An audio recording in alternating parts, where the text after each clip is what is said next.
Good afternoon. Welcome to Emancipation's podcast. Welcome back to the Derick Varn in the house for a conversation regarding the current uprising, which is now a national phenomenon, a national, wouldn't say movement, but we have some serious activity happening.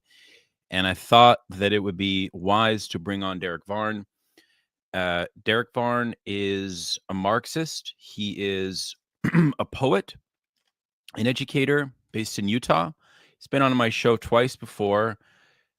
Really, I think it was 2 years ago, we did a series on the meaning of revolution, the sort of changing valence and kind of theoretical basis of revolution, looking at a lot of contemporary Marxist thinkers.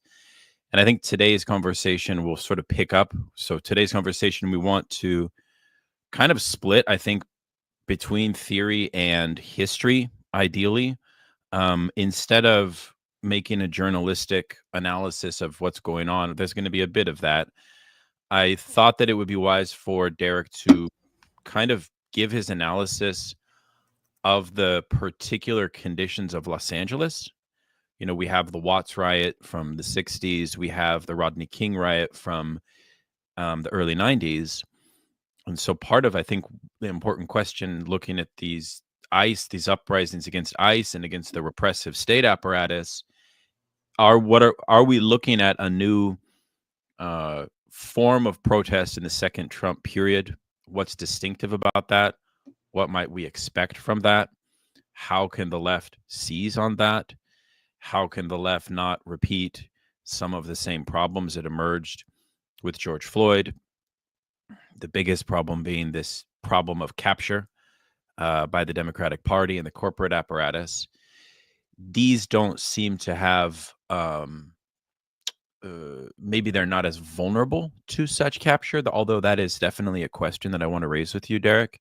But anyways, man, welcome back to the show. It's good to have you. Thank you for taking the time to educate us. Derick is, I mean, you can talk about, I think, any subject. You're pretty unique in that way. You're kind of like a Marxist streamer polymath, I would say. Everything from, poetry to literature to issues in science, all sorts of ancient philosophy, religion, spirituality. You cover everything on the Varn vlog. So that's another thing, is in the show description, you can find a link to subscribe to the Varn vlog as well. What I really like about Derick's Varn vlog are the solos. Radical engagements in the solos probably are my favorite. I mean, the interviews are good, but I'm all about the solos. I think you have entered into a space where you're able to sort of combine almost like a confessional with a critical analysis. So I really admire that, man. And so again, welcome back. How are you today, first off? I'm okay. I saw some protests this morning and yesterday evening here around Salt Lake. They were a few hundred people, but they were very dispersed. Nothing like what we saw in 2020 at all. Which we'll see. There's no King stuff going on pretty much right now. I've been to a few of those on the outskirts. I don't really go to protest. I think they're useful for internal morale, but their political usefulness for actually changing policy is ever more limited, and I'm not sure it ever worked the way people think it did. So we'll see. The current No Kings protest is literally being, pushed out by a Walmart heiress. So tell us about the No Kings. What is this? No Kings is kind of a response that's leading up to the president's birthday and military parade. It's a quote unquote nationwide day of defiance. It seems to be it's supposed to happen tomorrow.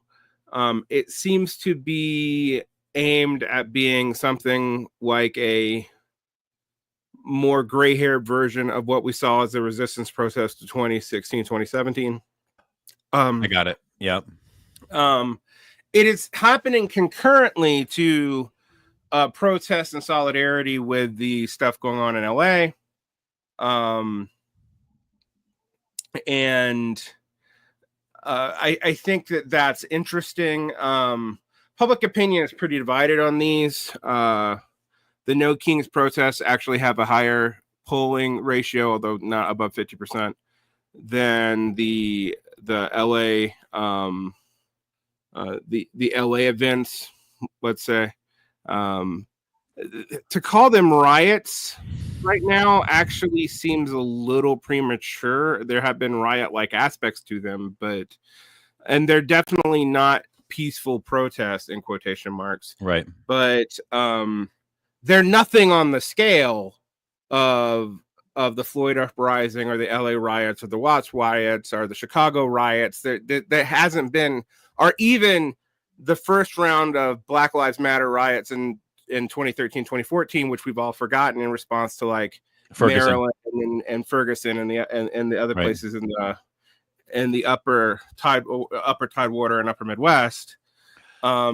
This isn't that so much. I would also say historically that if there's any martyrs from this, so if any protesters are shot by the National Guard, that will change the popular perception of these protests pretty dramatically. But that has not happened yet. It is unclear as of right now, even is the National Guard still under control of the DHS, because courts have already said that it shouldn't be. Now, the National Guard was involved in the two riots that you mentioned, both the LA and the Watts, but they were deployed by the state, not by the federal government, which is interesting because I suspect Newsom would have been more inclined to deploy the National Guard had Trump not usurped it, if things continue to escalate, which I also don't know that they would have without the National Guard being involved. So, I mean, I find that interesting. There's a couple of things that when we compare this to Watts in 65 or the LA riots in 92, this involves police actions, but it does not involve police actions in the same way. It's not a couple of incidents which are crystallized around the way you had in the BLMs or in the Rodney King case. This is more systemic than that, but also more diffuse than that. And I find that interesting. We also have not seen the Insurrections Act invoked. And despite what people think, the Insurrections Act is not martial law, just so you know. There are actually, the Insurrection Act has actually, been invoked many times. I mean, until 1992 being the biggest last one. It's actually surprising that in the last few rounds of riots in the U.S., particularly around Black Lives Matter, and I think this would have been more likely in the 2013, 2014 ones, that they were not invoked there either. So, the Insurrection Act is not something new. And it goes back to 1807. It is the statutory exemption, the posse comitatus, from 1878. And it has been invoked a fair amount, actually. I think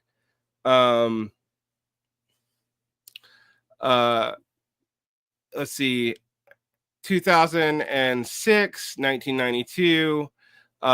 It was also used by Dwight Eisenhower and John F. Kennedy.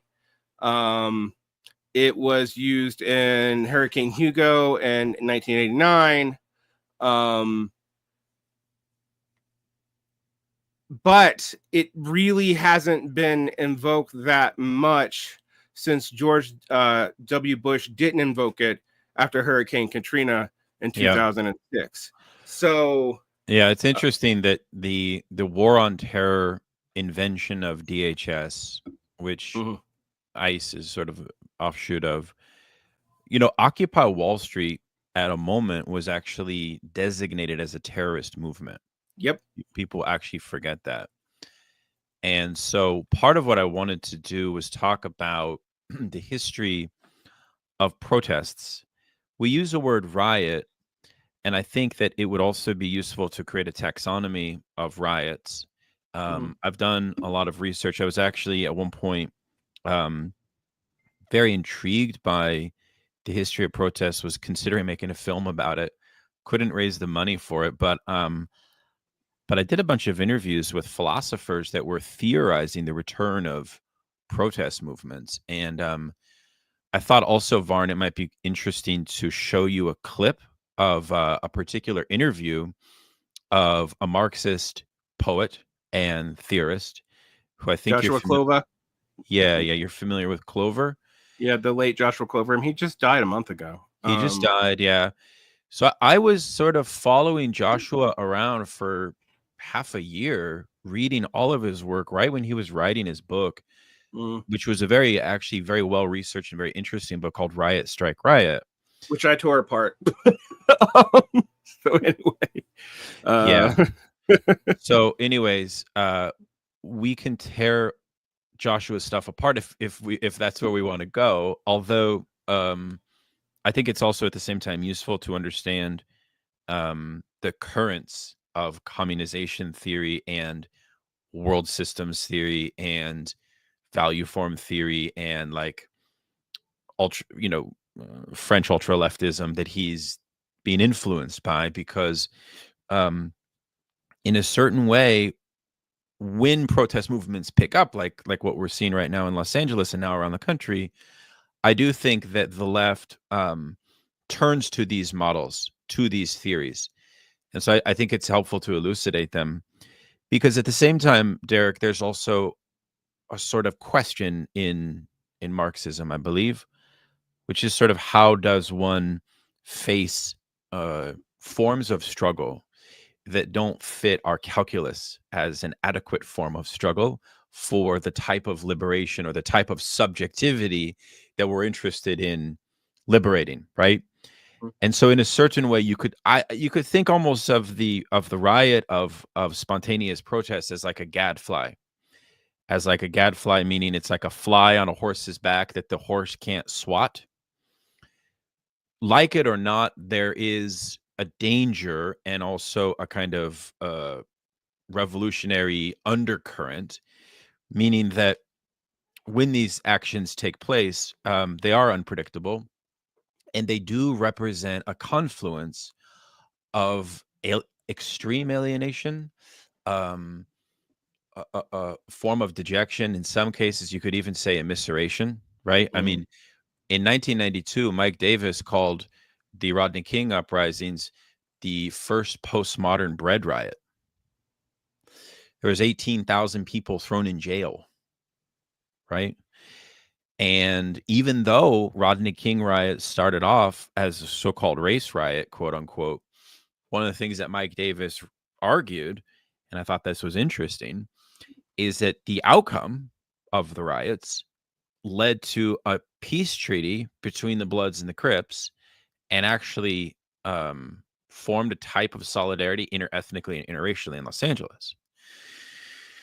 And so what interests me in the riot as a social form is its own almost like inevitability, knowing full well that I am very careful not to fall sway to what Hegel called the beautiful soul, whereby we fetishize the immediacy of it, or we overjudge its revolutionary possibility. I think obviously, I assume, Derick, you're very much in the same camp, and I'd like to hear more about your skepticism regarding communization theory. I'd also like for you to describe maybe what communization theory is all about. I will reference, before you speak about this, you do elaborate, and I elaborate some too in our last episodes that we did a couple years ago on the meaning of revolution.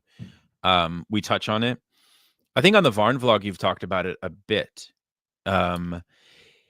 It's not as widely read on today's left, but when you and I, at a certain moment, were younger, members of the Marxist left, communization theory was extremely in vogue and very popular. Could you give a sort of overview of communization theory, perhaps? And you're more than welcome to just sort of lay out your general view on insurrectionary thought, these kind of currents. And then we'll watch the clip of Clover. Yeah, I mean, one thing we have to be about talk about communization theory is that it primarily comes out of France, and I mean that its history in France actually goes back to 1843. The word was coined by Gilles Duvet of Trepolin, which was a ultra left communist formation that kind of evolved out of the Bourdieuist left communism, but Bourdieuist left communists do not consider communization a left communist theory. So I want to put that caveat in there. Now, this is all, genealogical. So let's get into content. Communization is the idea that having the working class abolish itself by valorizing working class identity is a contradiction. So we need to start preparing the grounds for communism on another basis than the working class as a universal subject, a la Hegel. That is the most basic stripped down thing that all the communization theories, and there's really a bunch of them, share. So one of the things that you get from that is you get a rejection of democracy and of syndicates and councils or Soviets from the Bourdieuist side, but from the council communist side, which is also tied into, you get a rejection of the party form. You get even eventually, depending on which form of communization you're looking at, a rejection of class as a revolutionary subject or a universal subject. So you start thinking about communism as something that is manifested in a particular way in time of its content, not the people making it. And you have to bring about the content through, communal action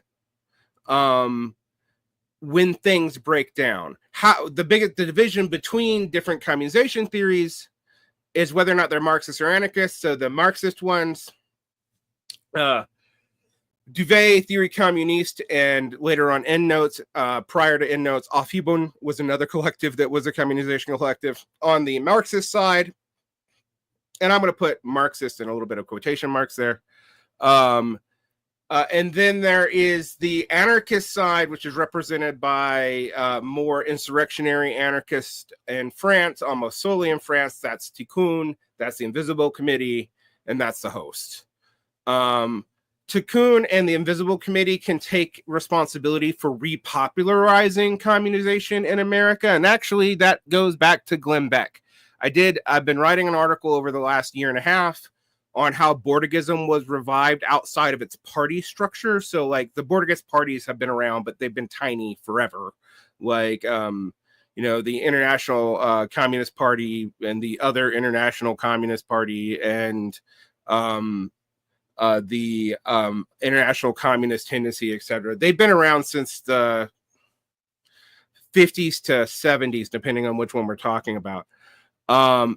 They've also been some of the most ineffective communist formations ever, which is interesting when you think about Bourdieu in the 20s, because he basically built the Communist Party of Italy in the 20s, not single-handedly. Togliatti and Gramsci played a big role, but he was the informal leader of that movement. So there's that. But the population of Bourdieuism, the popularization of Bourdieuism is really thanks to Endnotes, and that comes out of a specific milieu. It is a mixture of different kinds of Marxist communization theorists. We know who some of them are now. Phil Neal, who comes from a Maoist background, he was part of the Kasama Project in the late aughts. Nick Chavez, Aaron Benyevev, who's written on capitalist development, et cetera, et cetera. And yes, communism and communalism are two separate philosophies. Communization is neither. Right. Right. So So this is very helpful, and I feel that what I wanted to do on the theory side, and I mean, I think I'd like to, maybe we can open with the theory side and then sort of conclude our conversation with like getting an actual lay of the land. I've been reading The End of Policing by Vitali, which came out from Verso recently, and I was really interested in learning the sort of tactics and the evolving tactics of police repression, and how that informs the possibility of riots, and why, in a way, riots are more easily in protests. I'm using protests and riots somewhat synonymously, although we could differentiate them. I do think we have to differentiate them eventually, but so a riot is what Clover kind of refers to as like a non-communicative form of protest. right. In other words, what interests him, and I think even a thinker like Badiou, because remember, part of what was happening was not just Occupy and BLM, but it was also the success of Tahrir Square in 2011. Okay. Success. And you were there prior to that, so it's very interesting. The subsequent to that. I was there subsequent to that. I was there from, okay, I thought 2015 to 2017 during the counter revolution, not during the revolution. So I saw that being crushed. You saw that being crushed. Like, so the point is though, what I'm trying to say is that for a moment it did actually have a moment of success. And one of the things I find interesting is what you might call the dialectic of the protest and the riot between, and I'm going to kind of tee up this clip that we're going to watch from an interview I did with Clover in an abandoned warehouse in Baltimore. So the setting is actually perfect. And let me just say, first of all, rest in peace. He's actually a warm and funny and charming individual that I absolutely adore as a person. Absolutely. He was a very sweet man. I did not meet him in person, but I've interacted with a lot of the major communization theorists online and through correspondence for about a decade. And there's a personal reason for that, actually, that's a little bit different from yours. Aaron Benyev, Jasper Burns, and a few other people associated with InNotes, I think some of the British contingent from off Hubum, whose names I don't remember, came and spoke at a platypus conference in Chicago, and their panel convinced me to leave Platypus Affiliated Society. Wow. I wonder if there's any plats watching right now. We'll see. In all seriousness, but when I read EndNotes Volume 4, when they rejected it was no longer just posited as a possible contradiction, but they full out rejected the workers' movement, and even went so far as to say the workers' movement didn't exist, that it was a retroactive imaginary construction. And in an essay called History of Separation, I was like, not interested in you anymore. I like individual communization thinkers, and I like Josh Clover as a poet, and I think he was a sincerely good guy, and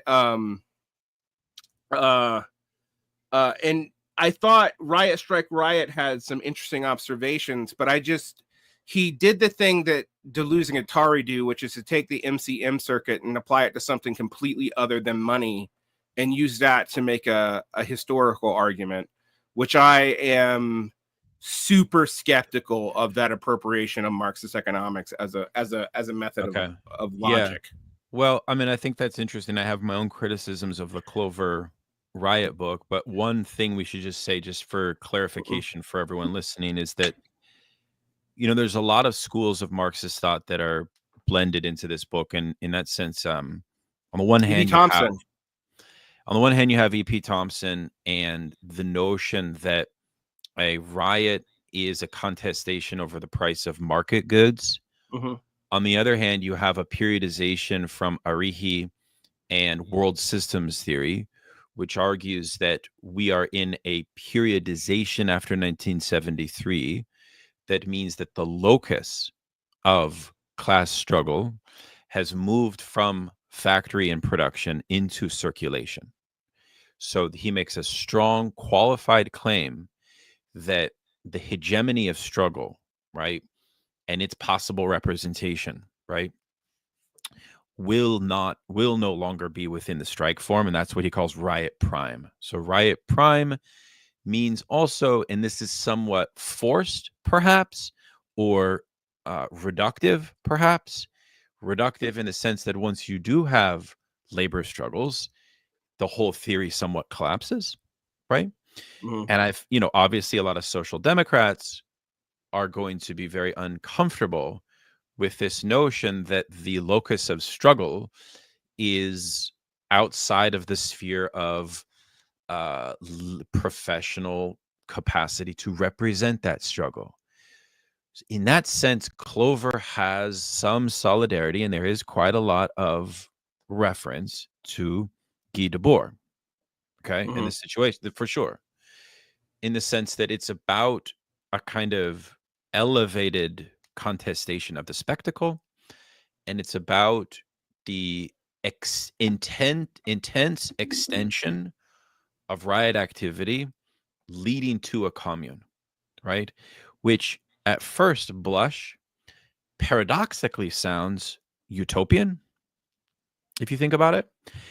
Even though we usually think of utopians in a Marxist way as idealist, right? Or right? But this is like communization. One could make an argument that they do fall sway to a type of historical determinism where they're almost like resurrecting like a rigid conception of scientific laws of history, that the periodization is doing more work than reality is matching.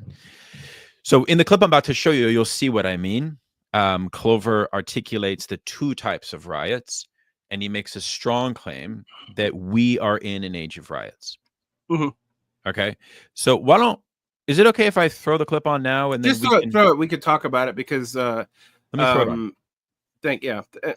I would like to thank you for that summation of Riot Strike Riot, because I have read that book like 3 times, but I've done so much speaking on it that I am like shorthanding and forgetting, and a lot of people don't know its arguments.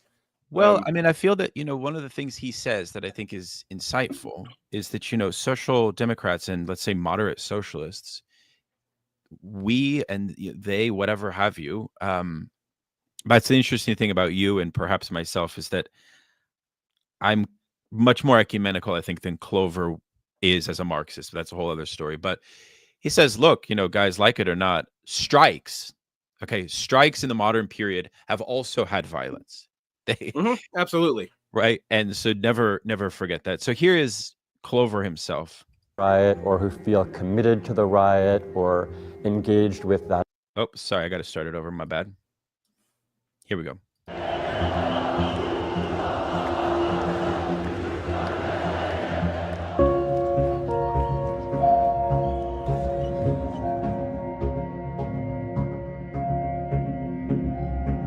So there's no doubt that we live in an age of riots.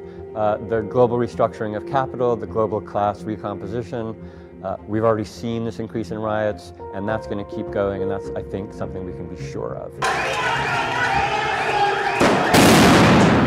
There's almost always a split in what we might call the community of riot. Let's imagine there's a number of people who've participated in a riot or who feel committed to the riot or engaged with that experience, that moment of sort of potential emancipation and potential fighting back.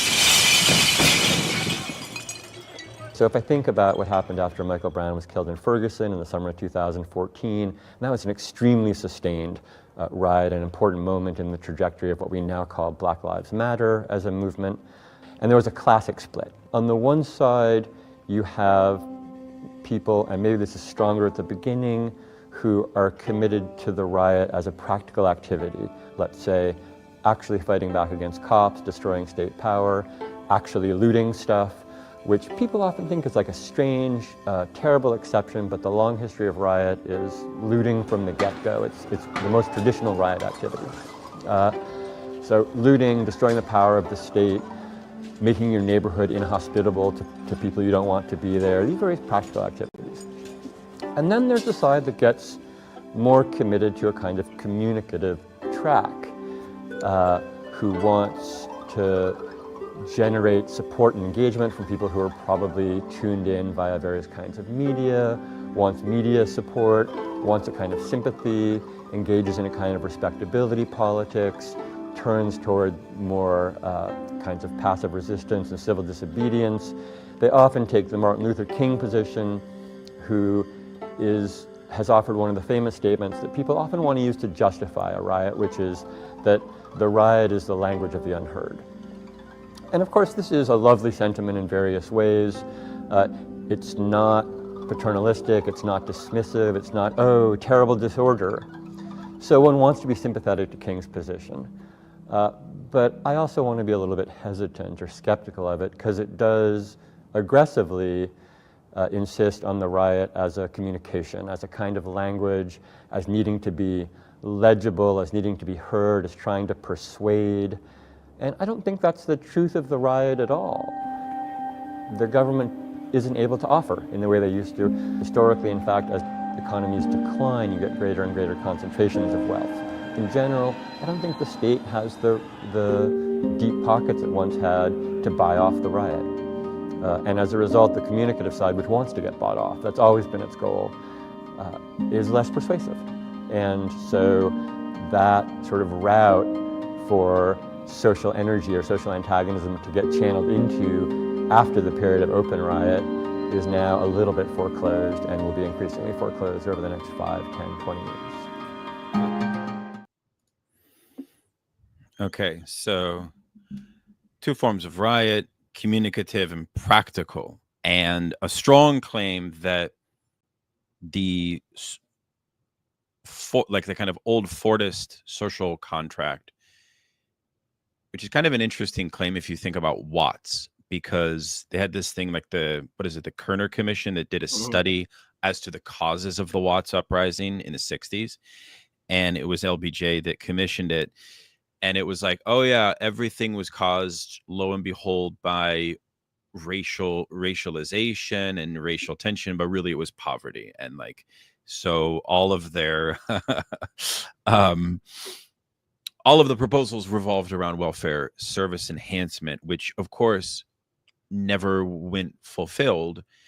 And so Clover's point is interesting because he is correct in a certain way. And I think that's in the sense that the state, right,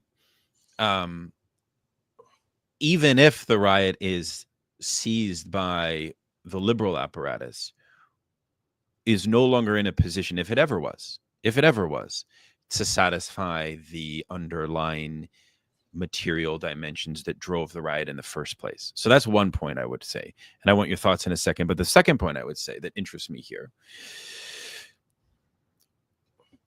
is the idea of the protest as a spark or an event that points to the beginning of something, of a new sequence. And this is something that we see a lot of Marxist theorists do. Badiou, and he wrote a book on this as well. Mm-hmm. That's Badiou's claim, right? Which he even associates with like the early Marx before the workers' movement, recognizing that the expression of social antagonism was actually coming from this kind of these forms of rebellion that were sporadic, unpredictable, immediate. Mm-hmm. Right. And so what Badiou tries to do is create a taxonomy of these where it's like leveled out. So he starts with the immediate riot, the latent riot, then the historical riot, and he creates a kind of phenomenology of them. Right. It's quite rigorous, in fact. And but both Clover and Badiou seem to periodize history according to, or periodize the thrust of social antagonism as sort of expressed through riots. What do you think about that? Like, how does that sit with you, that kind of approach to history? Is it giving the riot too much power, or is that, what do you think? Well, for Badiou, the riots are, and the various kinds of riots, and I spent a long time since I've read that Badiou work, but I have read it, is an evental form of politics which changes all the social determinants and shifts everything around in the structural framework of which you can hold fidelity, and that fidelity is for him communism, which is a kind of frankly platonic idea for Badiou of the abolition of the value form, the abolition of class, those kinds of things. When you take that from Clover, and one of the things that I think is interesting and super frustrating about the Marxist form of communization is that they pick ad hoc from different entirely separate theoretical frameworks and kind of smush them together. In History of Separation, you have both Wallerstein and analytical Marxist work used, like Przebyszynski and Giacohen. Not Przebyszynski, Przewalski. And in Clover, you have Arrighi, and you have Giovanni Arrighi as opposed to Arrighi Emanuel. Let's be very clear on that. And you have, and I say that because I've also confused Arrighi Emanuel and Giovanni Arrighi. But you have this periodization really focusing on the changes around 68 and the national liberation movements and the changes in world production and what was beginning to be the end of Fordism. I actually think Clover does have a point here. And I think if you read Aaron Benyanev's work, another one of these communization guys, that I think actually does the empirical data to prove this, that yes, it does seem like we're dealing with massive profits.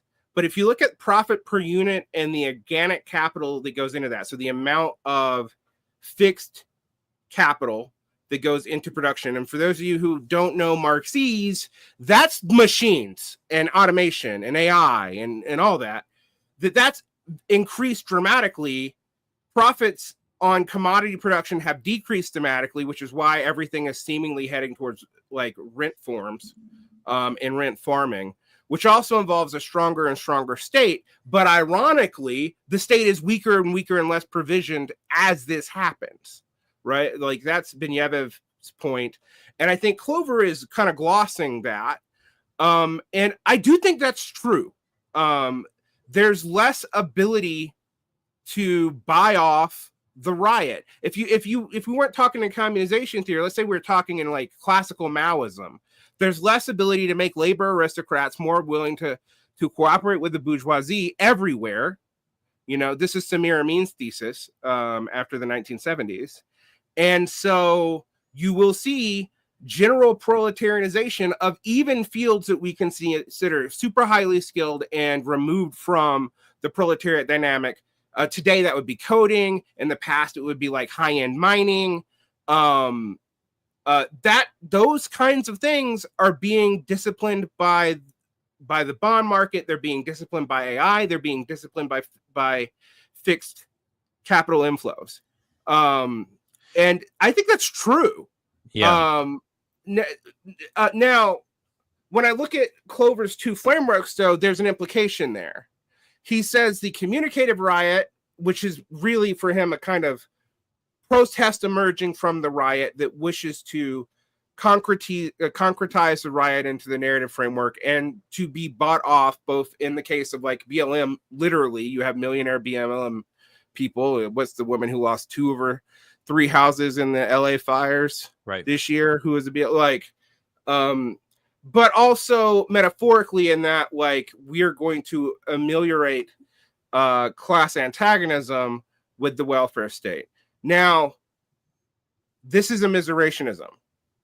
Like this it does rely on a certain theory of immiserationism. I completely agree, but that's not thought. You see, part of what's going on here is also, I think, a movement in philosophy was known as post-structuralism. Yeah.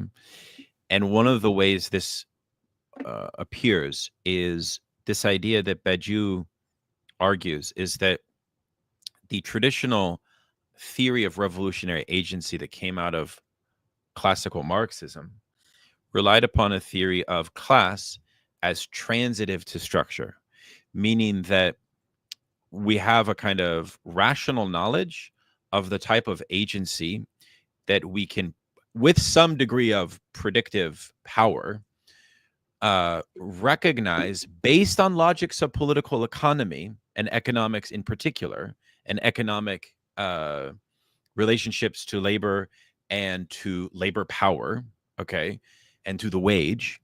This is essential. Badiou says that no longer is the revolutionary subject to be thought in that matrix.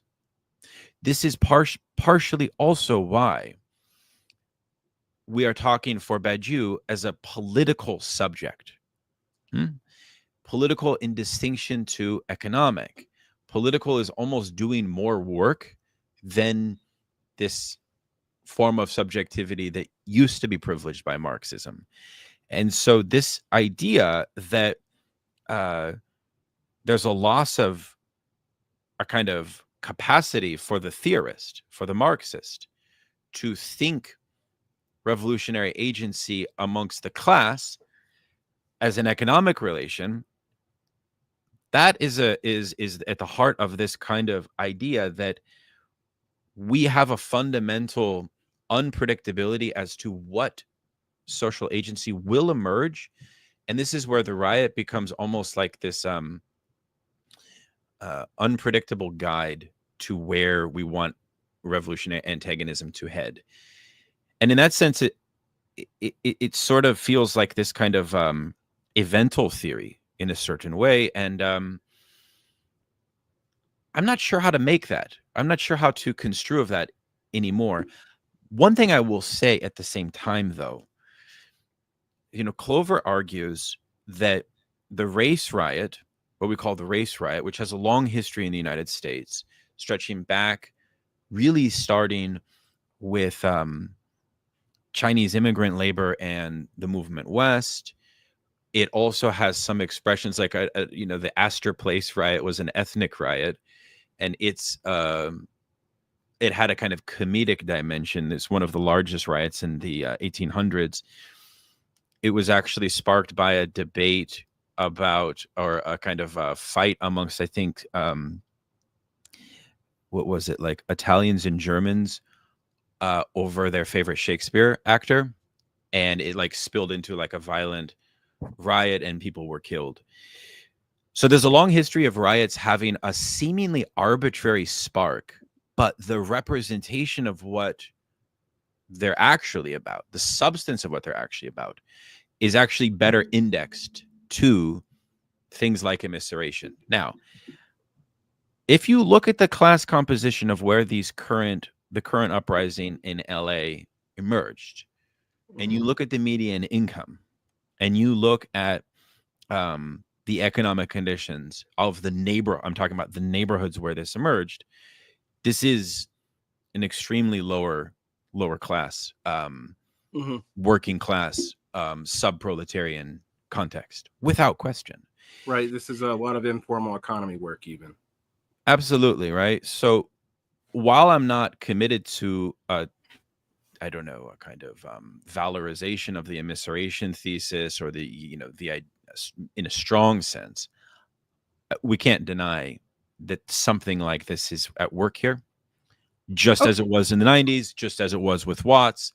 This is what Clover calls surplus rebellions. For him, they are everything in a certain way. They're doing all of the work, since the working class is no longer in this transitive relation to the structure. Right. Of course, I take issue with that claim, and I think you do as well. But just so we understand his formula, how do you make that? What do you make of all of that? Well, there is truth that most of these riots start in immiserated areas of the United States. They usually start in like the poorest areas of major cities, or the industrial and post-industrial Midwest. That is actually really key to understanding BLM both times. Is you see it start in the the Twin Cities area in Ferguson, outside of St. Louis. Then it moves. It moves to like Maryland. Then it moves to to more symbolic areas, such as was with Black Lives Matter. We saw it really become invested in campus organization both times. And then in 2020, after the George Floyd version of Black Lives Matter, it was recuperated into the media extremely quickly. Similarly with Occupy Wall Street, which is a little different because it was explicitly people moving into the rich areas of cities to protest. And there was not good work done on where those people came from. But you have a similar dynamic there as well, where you start off with the unions being involved, with massive amounts of working class people being, well, massive for most American protest movements. They weren't really mass movements, but hundreds and hundreds of working class people being involved in groups of thousands. But the form of that protest necessarily in the Graeber framework that it existed in, and it was really, really in that Graeber framework that it comes from, and it comes out of the alter globalization movement and people like Michael Albert. The only people who could sustain it were students and the homeless.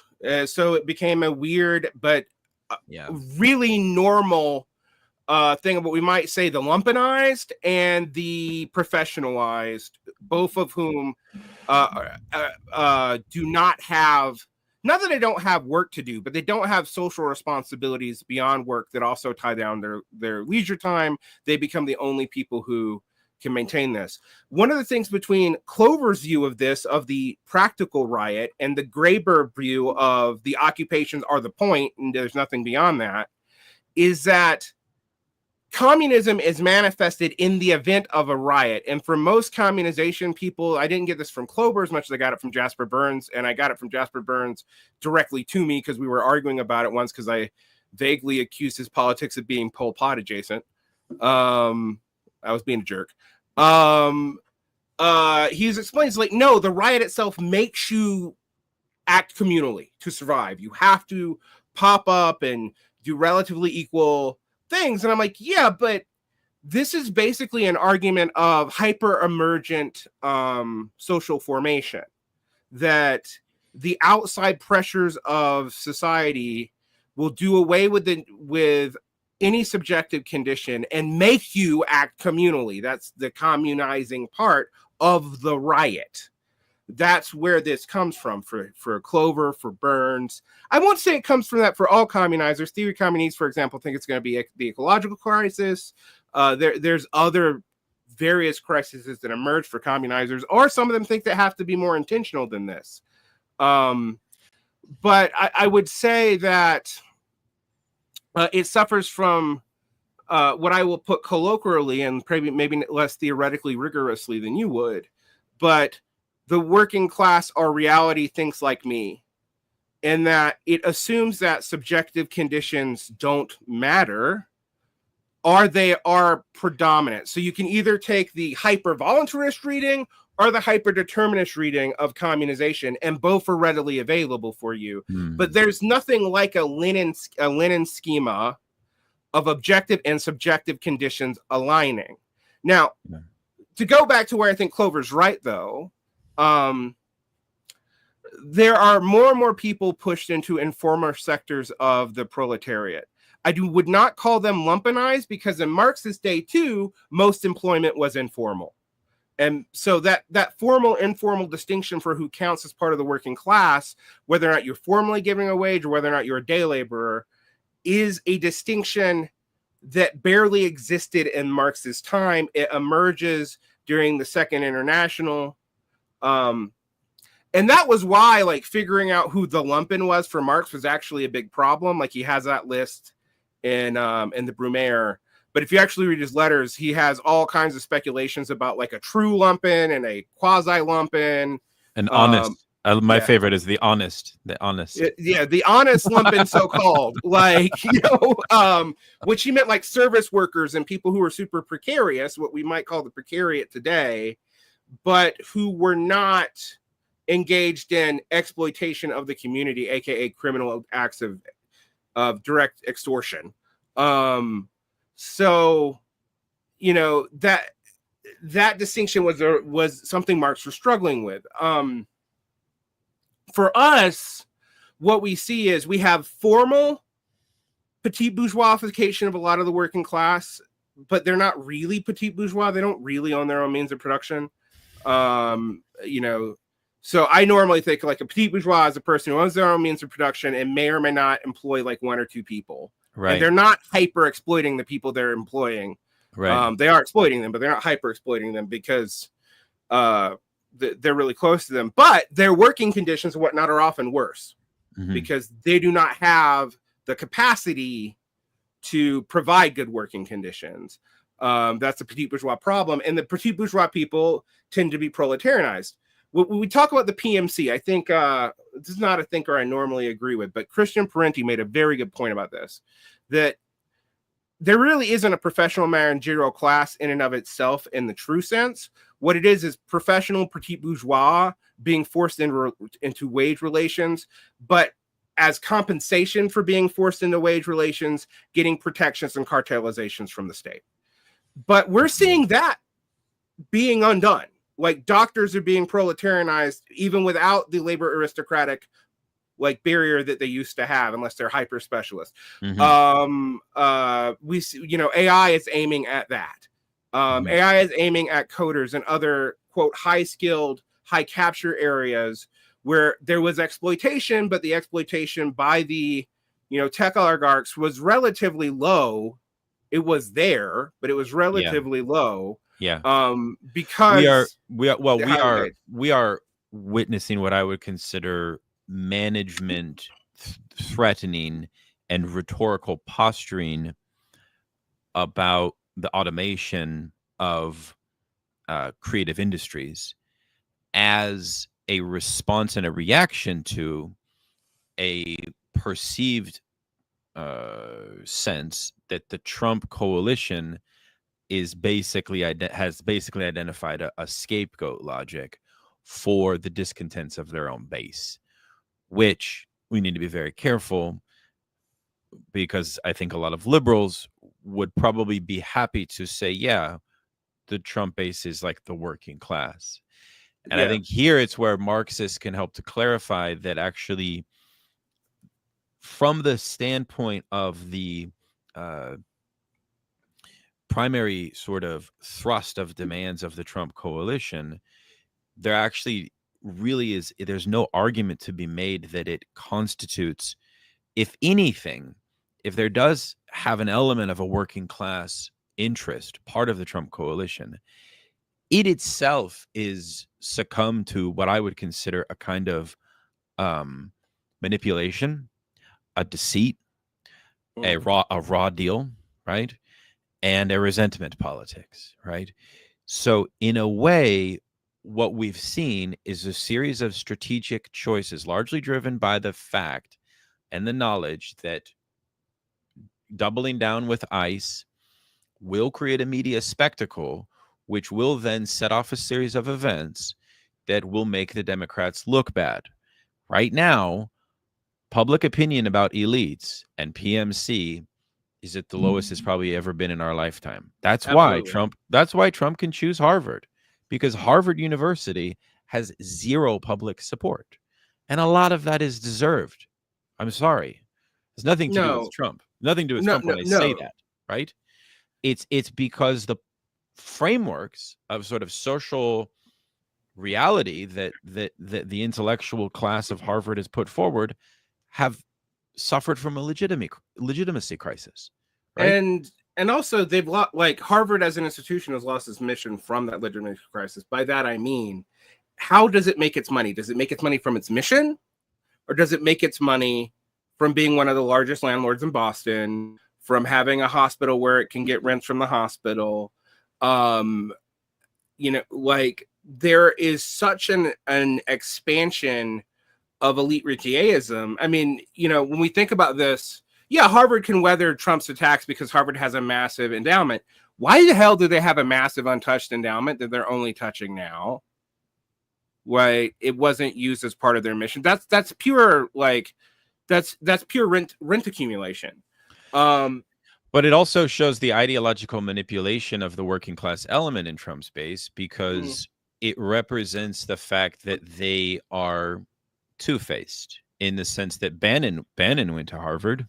All these guys Texas went to Harvard. Most of these guys, almost all these people are from that world. You know, they're all from that world. So it's a total deception. It's a deception move. It's a deception move to placate political economy from the equation for the class interest.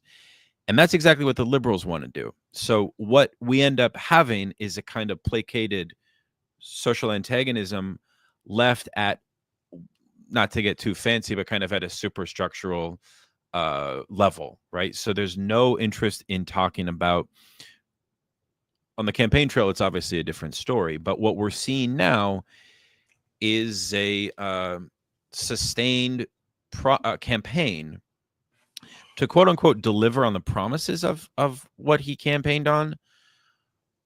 I think the interesting thing about all of this is that there's a kind of intensified Trumpian superego, which we didn't see the first time around in the first 4 years. And I wanted to ask you maybe what you might theorize as to what accounts for that. Trump is appearing a lot more like Richard Nixon right now than he did before. And we're seeing this with the authorization he's giving to Netanyahu. We're seeing this with the immigration policy. We're seeing this with the tariffs. There's a consistent authoritarian appeal, which usually or before often was in rhetoric. Now he's really testing the waters in some sense.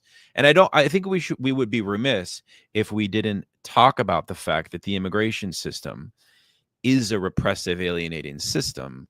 And so the logic of what motivated this uprising is absolutely sound and just.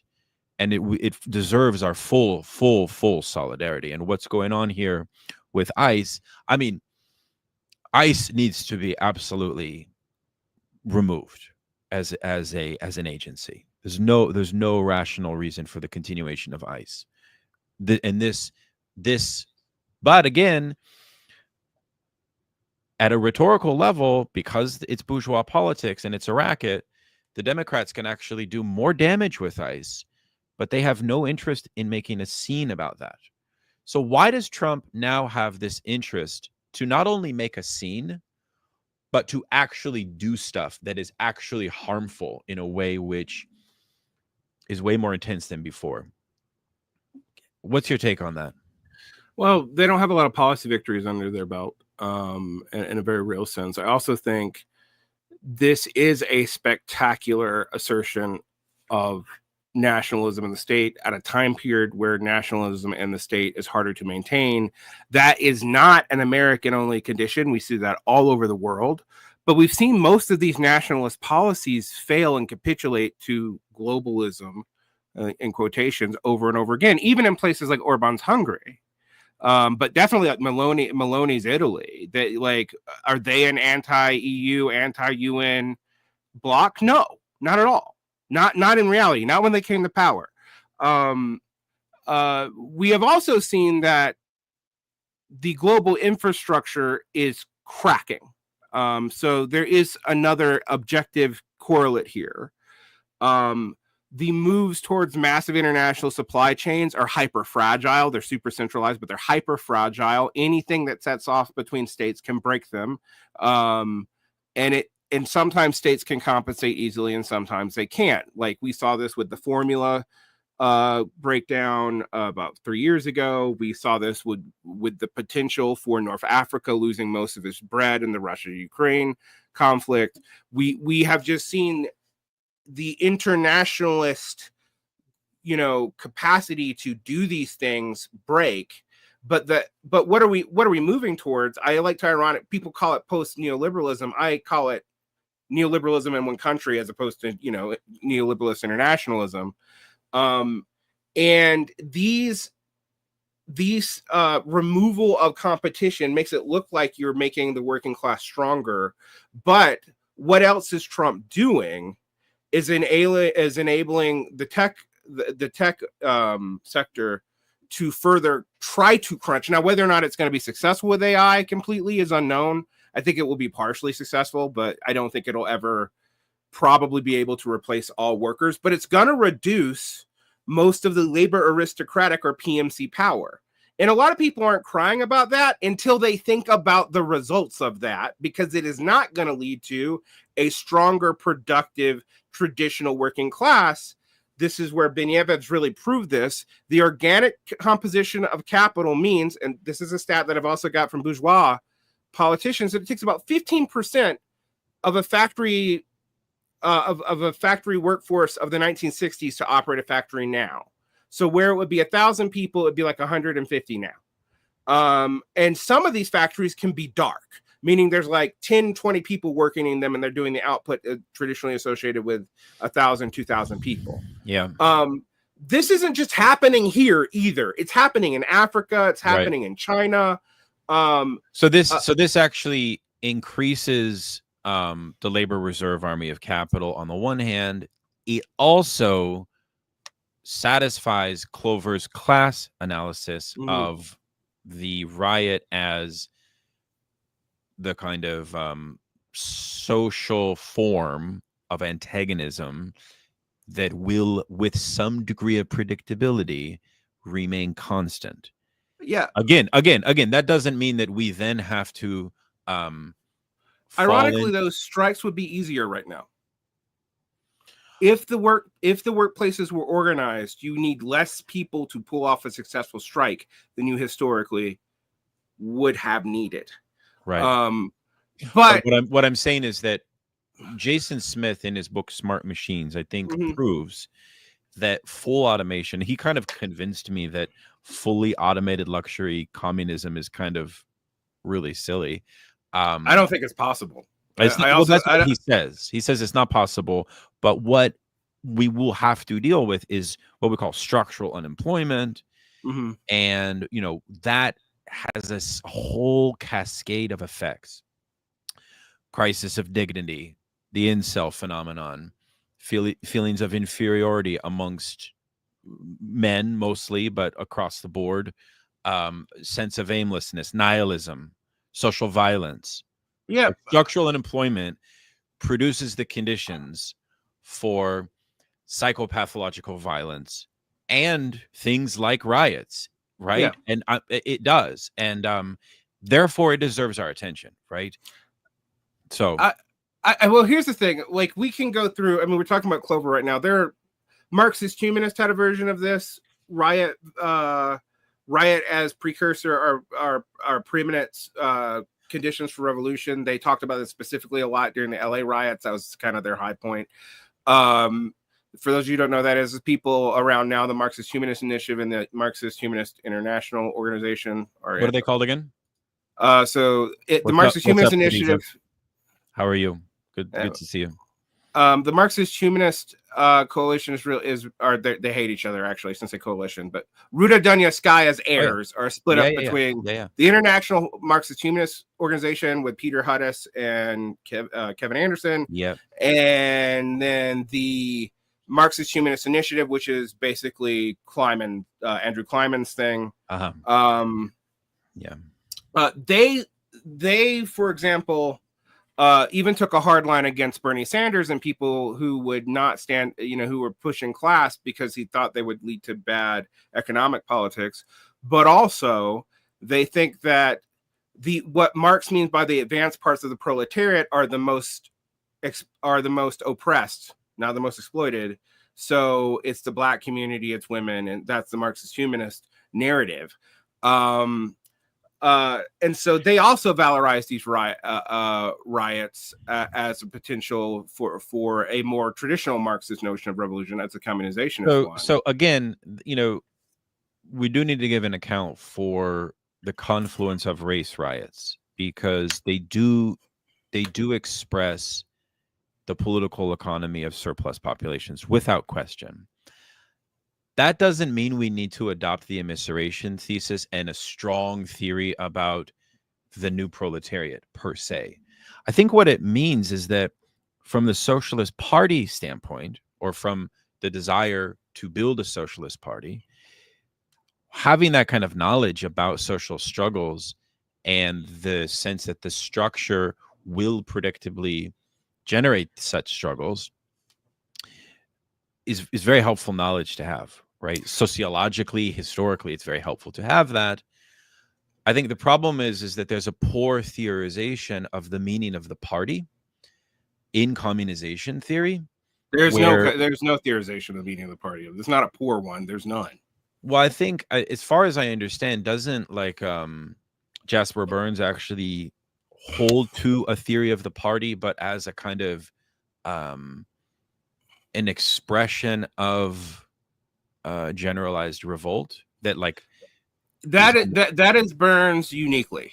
Okay. That like Clover would not agree with that. Clover thinks that basically like the riots themselves, that's why he calls them practical riots. Right. Like the riots themselves cause the conditions for people to act in a collective manner. Thus, you don't need a gentle actor. So Yeah. I'm going to use some categories that they would not use, but I think it helps to explain this. So we can talk about aggregates, which is stuff that just happens, and history is made in aggregates, right? Like Marx says that. And collectives, which are things that either have, in my schema, have a collective imaginary, like our collective imaginary of what the proletariat looks like in our head, like whether or not we think it's like hard-hatted people, or if we think it's like Starbucks workers or whatever. That's a collective imaginary. But there's also agentic collectives. These are institutions.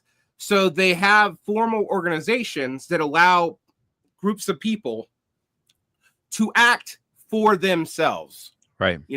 As opposed to just be described, and I'm using Hegel terminology here, but in themselves. So an agentic collective is like a party. It's like a union. It's right. It's it's a workers' center. It's a Marxist center. It's a tendency, but they have organized formal mechanisms so that people can come together and act as an agent. I think this is mystified because the way Marxists, both ultra left and regular, talk about it, like as if the party is some mystical thing. It's a form of organization that allows us to act. The reason why the party is more successful than the union is the self-government of a firm or an industry. It is not the self-government of the entire economy, and it can't be. Not just legally can't be. It's not structurally set up for that. Whereas a party is structurally set up to guide and act as a singular agent for collective movement. So it moves, like the class, as to an in itself describer, a sociologically and economic, even maybe a psychological aggregate, to a agentic actor that can do a thing. Yeah. And my issue with communization and the riots is, how do you turn the riot by itself into an agentic actor? And I have no idea. It seems to be like their theory is an emergence from the act of rioting itself will cause people to act communally, which will form as a basis. This is me trying to like steelman their argument. Will form as a prefigurative basis for what you need for communism. I know that's what Joshua Clover believes. Jasper Burns has increasingly incorporated an idea of party into this. I'm actually reading his book of Revolution right now because that's where he talks about it. It's not in his endnotes work. Well, one of the ideas that they believe is that capitalist institutions will perpetuate, and this is very much a form of thought that emerges from a French thinker who in a weird way became communist but not Marxist. I'm talking here about Jacques Camat, who's hugely influential for Phil Neal, who, Phil Neal is a great scholar. He's a very important figure. I love his work when he's describing capitalism, but whenever when you get to the end of Hinterlands or the end of his stuff, I'm just like, so yes. Oh, we're just gonna riot, and that's going to Well, I mean, so let's tether with this for a sec. So one of the ways we could think about this almost like axiomatically is the notion that the social reproduction of capitalist social life. Clover thinks that the riot, almost unconsciously in some sense, in the same way that De Boer thought this too. De Boer thought that the police officer was a representational stand-in for the commodity, and that the riot represents a kind of bodily acting out against a total conception of social reproductive life. And so as such, you can see why they like it, because it points to a form of future subjectivity which would be resistant and not compliant with participation in the patterns of bourgeois social reproductive life in capitalism. And so there's a pessimism about any party that would not be founded off of a break, off of a rupture. And in a way, we're introduced here to a philosophical, I think, question about like how, in fact, are we able to constitute a true revolutionary break? And I think, you know, the Paris Commune gives us probably the best site in the history of Marxist struggle, or 1848. One of the things that Alain Badiou does in his book on riots, even though he's not fond of historical analogies, guess what period he thinks is closest to ours? It's not the Commune. It's pre-1848. Why? Because pre-1848 had no socialist parties, very few. Right. What did you have 1848? You had intellectuals and an unruly class, right? That's what you had. And so therefore, all of Marxist criticisms of socialist intellectuals become quite pertinent.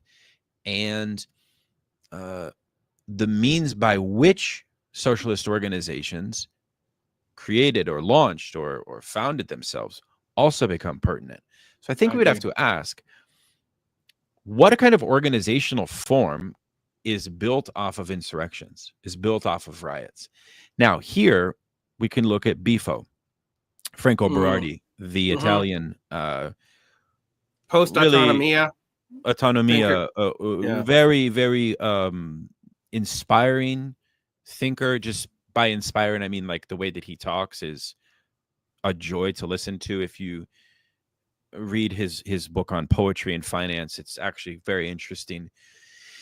But, you know, Bifo is a figure who thinks that the riot helps break us from cybernetic like mood disorder and affective disorder of neoliberalism. So he thinks that like autonomous zones that emerge in protests have an affective psychological quality to them that allows us to like become somebody new. Right? Yeah. It's very Nietzschean. So the very Nietzschean. And that's quite interesting.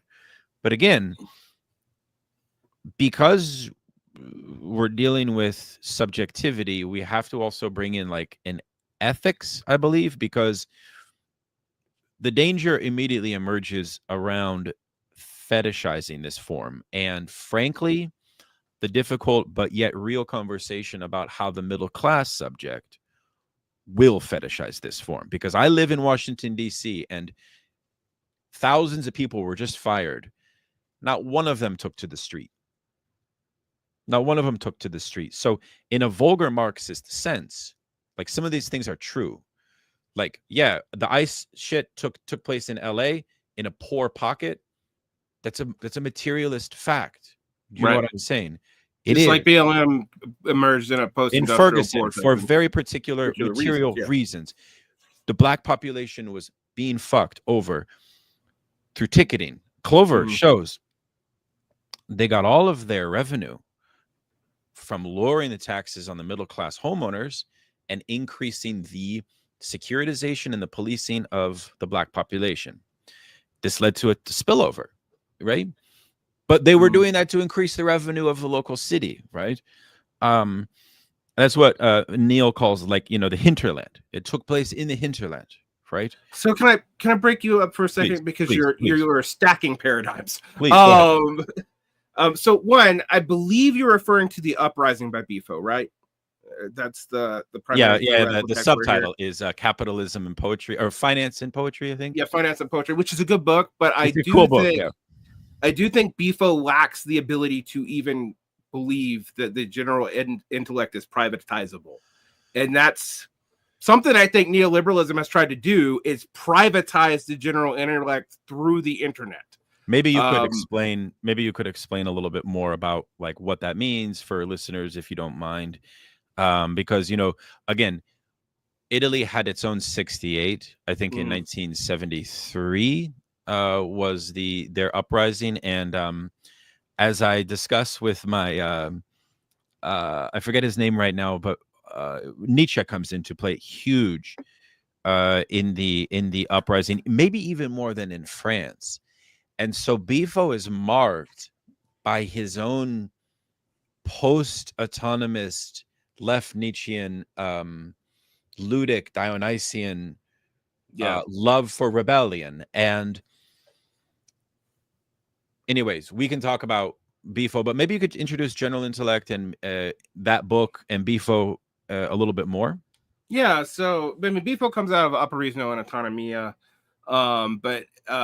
and he's in the Italian versus the Negri branch. Negri gets all Francified in the bad sense, and that post-structuralism gets all up in that, and so does weird esoteric forms of populism. That isn't really in Bifo, but I do see this Nietzschean vitalism in Bifo a little bit.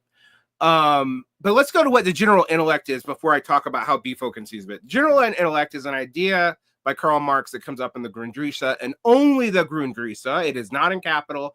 It is not in other places, which is why, since the Grundrisse wasn't really readily available to most people to the 60s, it is not part of his like classical Marxist orthodoxy, because most people had no idea of this concept.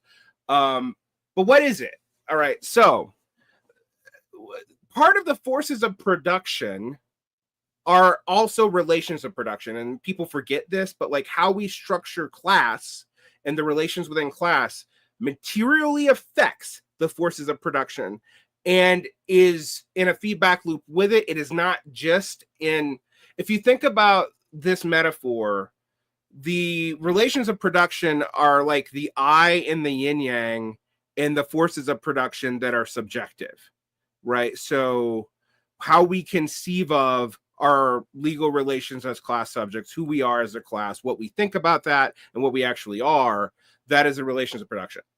The way that can become a force of production in the Grundrisse, and not just part of the, the superstructure or whatever, is the technological expertise and social knowledge of the class collectively. This is like the general knowledge of production that emerges by the way you have structured class relations.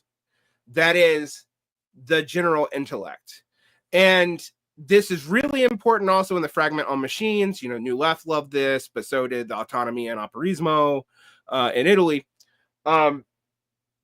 This is a way that since not relations of production aren't just affecting like legal structures or whatever, they're affecting the way we build technology and the way we consume technology. It makes ideas amongst both the bourgeois and working class a material component. You could see why Bifo would like this. All right. Marx had no real conception in the Grundrisse anyway, of this being privatizable. This is social knowledge. How do you privatize social knowledge? Well, it would have to become some rent. The technology to do that at that time, with the kind of like legal walls you can put up, would only be hoarding books. So if the working class knows it in their brains and it isn't written down in books, you can't take it away. Mm-hmm. But what happens when that knowledge is now so complex that no working class person can keep all of it in their head? It is put into the machinery itself in our case. Yeah. And this is commodified. It is literally something like, that's why they freak out when we share PDFs. It's not because they really care about the authors getting the money for their books. It's because like it does make general intellect a possibility again. I don't think Marx could have conceived it that way, but what's interesting is neither does Bifo. Bifo thinks the general intellect is still free floating. like that we're just teaching each other and skilling each other all the time. And like I said, that's true in a basic sense. We can still do that. But like, I cannot tell everyone how to make the computer I use to do my job. Like, I can do parts of it, you know, but I can't keep it all in my head. I need access to some other kind of technology to store that information. Right. And that creates the ability to privatize the general intellect. 68ers and post-operaismo people did not even consider this as a possibility. Right. And I find it weird because, you know, in some ways you can forgive them for that in 68. Computing's still relatively new. Libraries are everywhere, you know, like, but it's harder to forgive that in, say, the late 1990s or the 2000s. Like, yeah. So this is helpful because Bifo's subject, like we talked about Clover's Clover's theory of the new proletariat, if you will, is largely this notion of the surplus populations and what he calls surplus struggles. Right. These are subject positions excluded from the formal wage, and their exclusion has a kind of will have a causal link to their capacity, predictably so, according to him, for uprising, for social antagonism, for protest, riots, etc. Now, Bifo's new proletariat is what he calls the precariat. Yeah, and it's tied into this notion of an optimistic view, which we saw expressed in the Empire series by Hart and Negri, and their theory being the multitude. And I want to offer a kind of imminent criticism of the precariat, which I think its unthought foundation can only be plausibly put forward through European social welfare contexts, right? Because, yeah, you can have a generalized precariat class of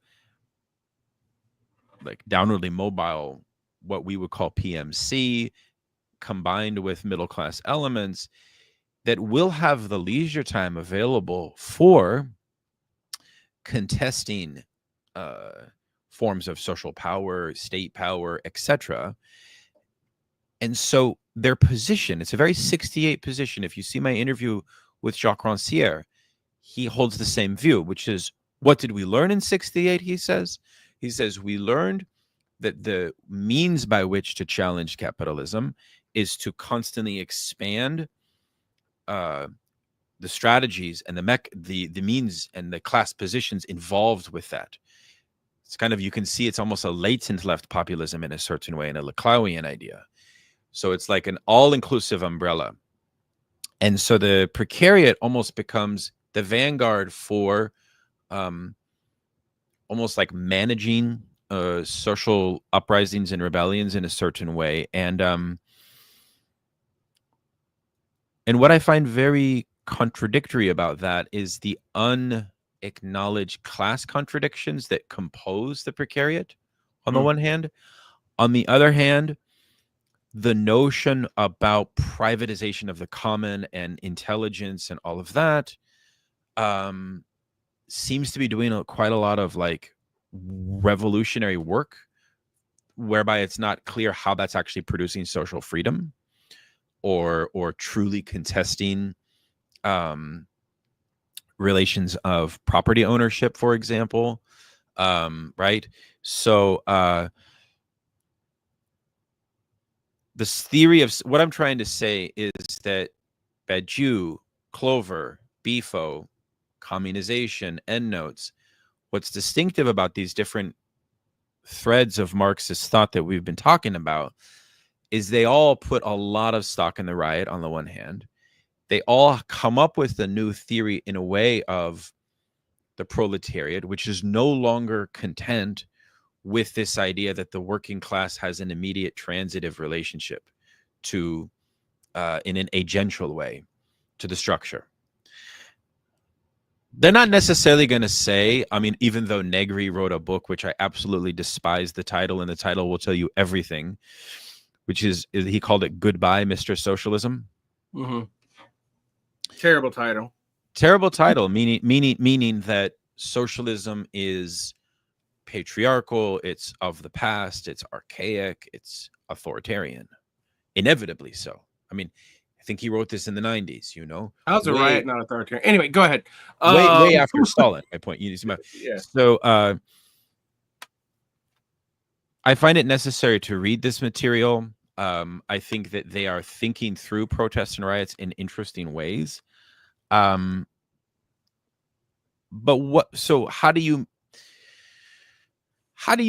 your take on riots? And you know, there's another like more critical valence and angle that often appears almost not reactionary, but so dismissive of this kind of violent uprising and so on, that like they immediately assume that the riot must possess like a strong theory of communication and representation. In other words, they see no historical validity or relevance to the riot itself. I wanted to ask you, like, what's your take on it? Like, how do you theorize it? So one, I'm gonna take the stuff from Bifo and Badu that I agree with, and I actually want to clarify this. We are aware that there's a commenter who's saying, you know, we have to be careful with what we say about Badu. Badu only thinks one form of riot leads to the kind of politics he would hold to the other. Yeah, the historical riot. Yeah, I don't mean to say that Badu fetishizes the riot. That's not my claim. I think that that's not my claim. I think he's the least fetishizing of the people we listed, to be quite honest. No, absolutely. What I'm saying is that he's worth reading because he takes seriously its emergence as a social form that has to be assessed, I would say, dialectically. That's why he has immediate, latent, and historical. And he talks a lot about how why the riot is important is because it brings about something that was otherwise unnameable within the state of the everyday situation. Right. Therefore, it points to something potentially new. Right. It's emergent. Yeah. Of those theories, the one I'm actually most sympathetic to is Badu's. But I want to talk about the parts of Bifo that I think we should take credibly and accurately, even though I've talked about what I disagree with him about and all this. One of the reasons why he hates technocratic reason and cybernetic reason, even though I think cybernetics is one of the most useful things that the bourgeoisie have ever come up with, is that he does latently fear what it's going to do to the general intellect. He doesn't frame it the way I did, that it's being privatized, but he fears that it could be. And my argument is like, by the time you were writing this book, it already had. He is also right that the centralization of technology has led to the decentralization of work in ways that are atomizing.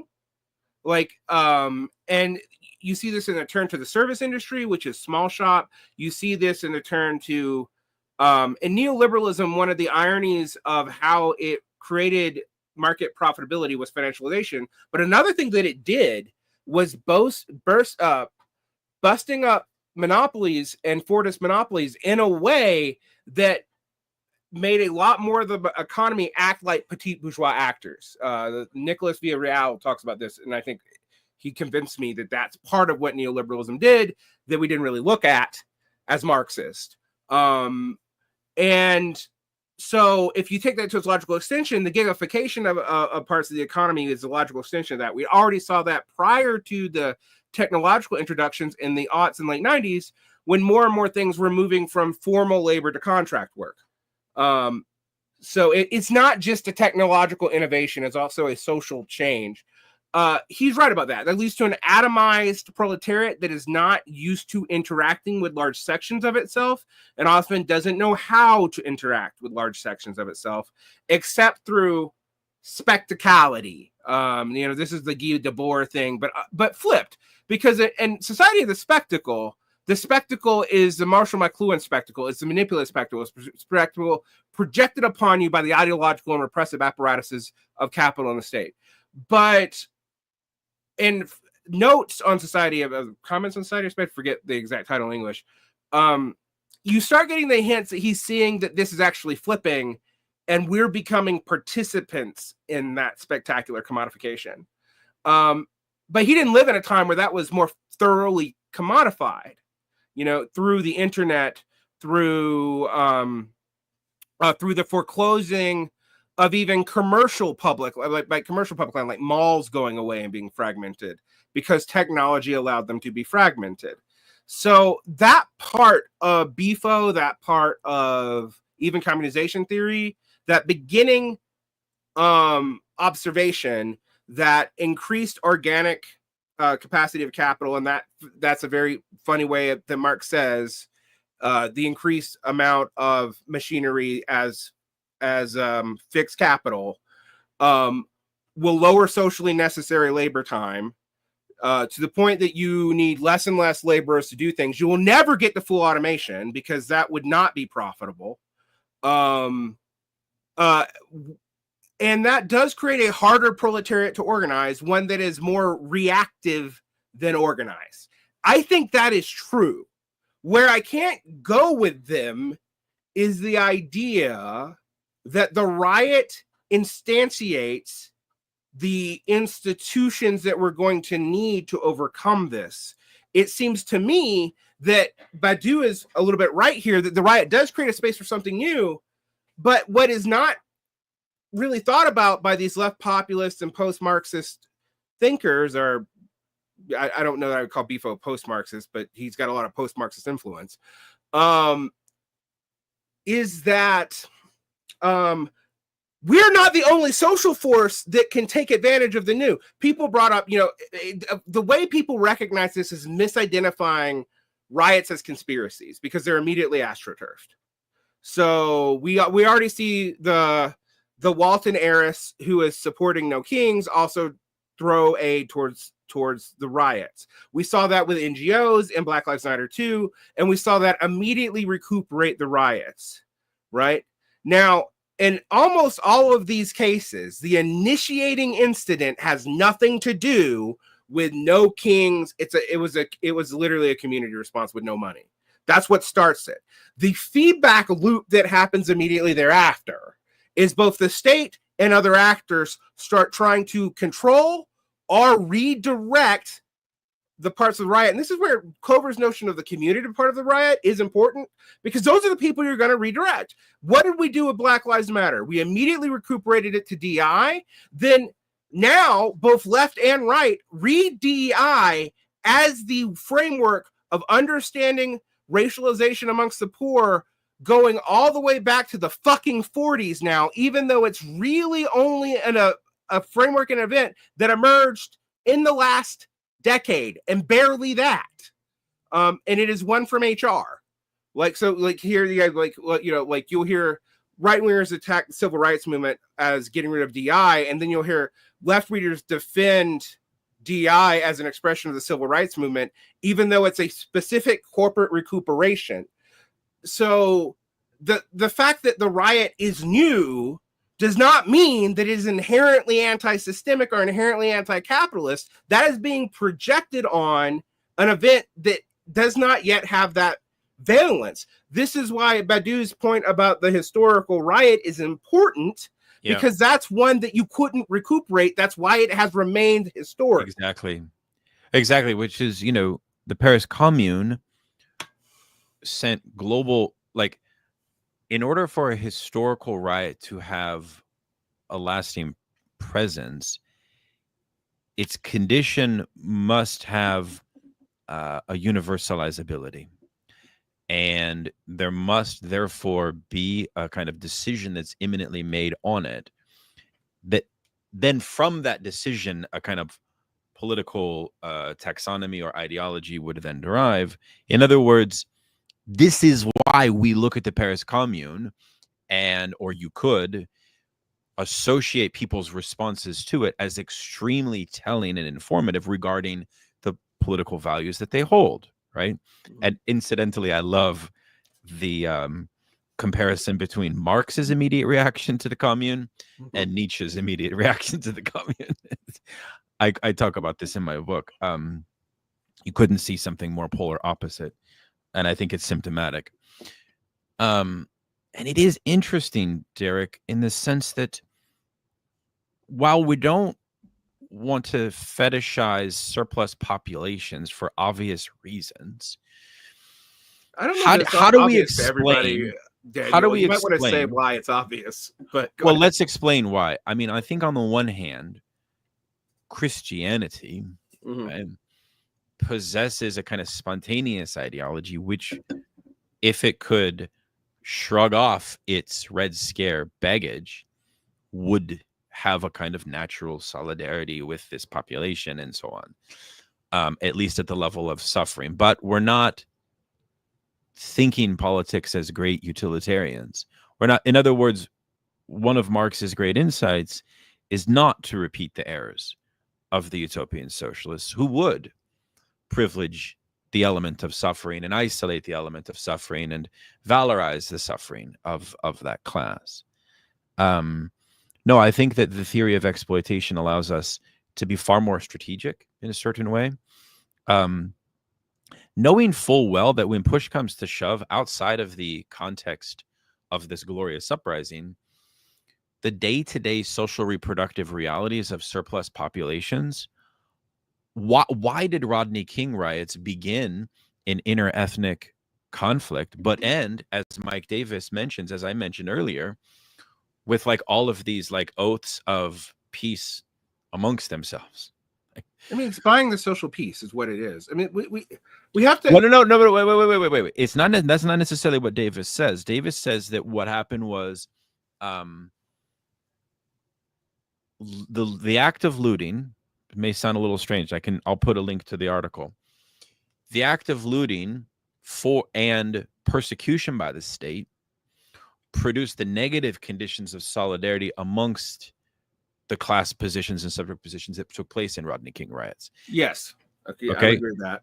It was not the state buying any social peace. No, the state is Clover is right. There's not going to be any social peace bought. The outcome is through the repression, a form of solidarity that was otherwise impossible could be formed. That is extremely important. As social, okay, I get what you're talking about. So if we look at this in a framework of the progressive changes of the economy, from Fordism to neoliberalism to whatever the fuck we have now, and like we just pick three paradigmatic riots because they all have media attention because they're in LA. You know, we mentioned the LA riot, the various LA riots, partly because their proximity to the media means that they are always covered and remembered more than like the race riots of Georgia in the 1970s, which were almost as big and had tanks going through cities, but you don't see that represented in the same way, even in leftist talk, because it's far away from media representation. It's not recorded, or it's only recorded in history books, not in images. So it has less evental power in the imaginary, right? So let's take this difference, because I think that actually is a crucial difference. And Watts, the answer to social peace is for a welfare state to buy it. It is the Great Society. In LA, it is the Insurrectionist Act. The Insurrection Act was also used in Watts. I want to be clear of that, but that's the answer. And that creates social solidarity against people who were shooting at each other priorly. Right. And that, I think, is the hope that Clover and a lot of communization theory see as the, communizing effect of a riot. Right. But they would even go so far as to say humanizing too, right? Right, Because it points to a humanizing potential outside of the repetition of capitalist social reproductive life and the everyday. And here, the hangover of the 60s, Raoul Vanheim, the revolution of everyday life, right? Mm-hmm. That old 60s, like kind of quasi-phenomenological notion that the act of revolt, and Bifo is big on this. I mean, we should not be so dismissive. It is a compelling notion. In other words, what is the theory that every generation has about the event that made you into a leftist? Right? It's almost always some like actual protest event or a riot. Precisely, right? So we cannot underplay that reality. And because, if we do that, we are then, unbeknownst to ourselves, in the opposite way, doing what we would accuse them of doing, which is we're fetishizing the working class by assuming that the working class will be primed to be some radical agent without anything happening to them other than their day-to-day experience, which is bullshit. Yeah, we've just That's never just, seen any evidence for that. Like, we've never seen any evidence of that. I mean, I it would mean, be look, nice, but yeah. that's not how it works. I mean, when we think about actually existing revolutions, what prompted the working class to act in all cases was a war. I mean, to be straight up, it's not even a riot; it's an outright war. If we look at both the Chinese and the Russian Revolution and the failed German Revolution of 1919, those are war revolutions. Those force the contradictions, in Lenin's thinking to a way that makes objective and subjective status quo, both ends, both the material production and the ideological substructures, impossible to maintain. And that event, and they are events, leads to a revolutionary response. Whether it succeeds or not depends a lot on other conditions. We could spend years talking about the difference between Germany and Russia, many such cases. But, well, I mean, we also have to bring in like Sorel, because right. Oh God, what was Sorel's argument? Well, let's just entertain his argument. The myth of the general strike. That was the myth of the general. But why? Well, because the general strike was a radicalizing event, partly because it was impossible. My understanding, we could summarize Sorel's notion that strikes, at a moment in which you had thousands of strikes a year, were somehow still non-revolutionary. The strike was always a compromise at the end of the day. So you see, he needed to add a spiritual vitalist supplement to the strike that could galvanize something more grand, something. So it was a strategy, but it was a strategy from within a theory, at least initially. Mussolini would abuse it, of course, but it was initially from within a theory of contestation and mode of production. Yeah, but it goes fascist. I think it goes fascist eventually. Structurally goes fascist. I think its vitalism necessarily relies on a mythic notion of history. That the myth is the motivating factor, even more than the event. And that creates the revolutionary consciousness, which enables a working class. But Sorel had no problem using all kinds of shit to try to. I mean, he wasn't a personal anti-Semite, but he promoted anti-Semitism to turn people against the banks. That's And I know Sorel looms large. I've been trying to personally reconcile how late Christopher Lashes thought after Revolt of the Elites. There's a Telios interview where he talking about how he's discovered Sorel and loves him, and I'm like, oh boy, but we don't know where that's going to go because Lash dies of lung cancer. But I do think let's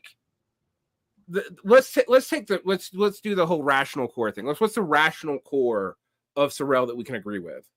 That the event of a strike itself is an area of struggle, but that struggle does not necessarily have automatically revolutionary content.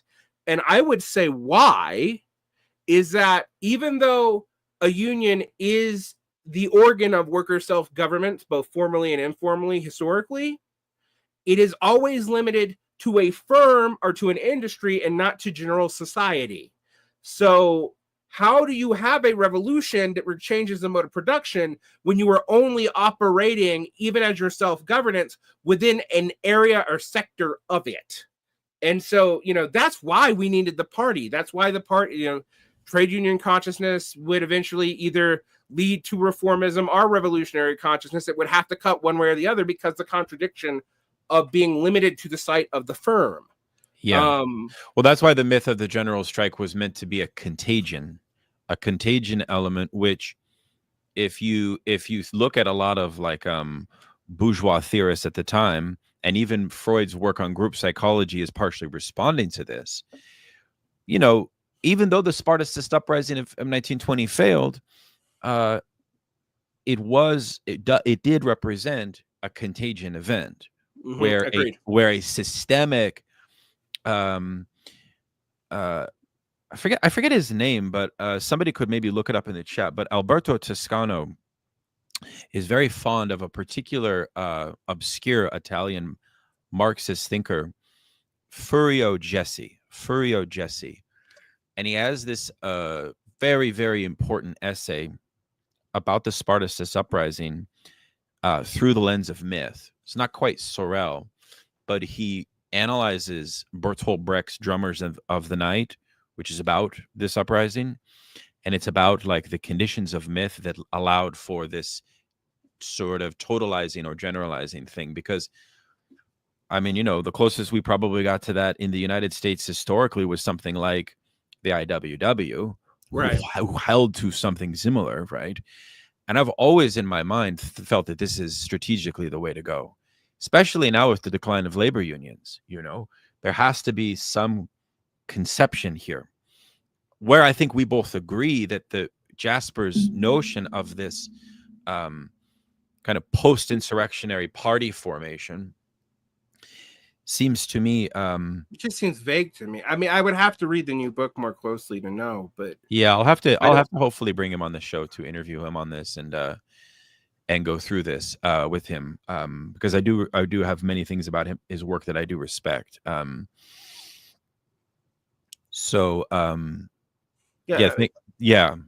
you guys for the chat and for listening. I think we've been almost at 2-hour mark, probably close soon, but I do want to make a pivot to talk about ICE, to talk about where things may be headed and move from theory down to where we're at. Right now, this is legitimately expanding. This is legitimately expanding in dozens of places, which is excellent.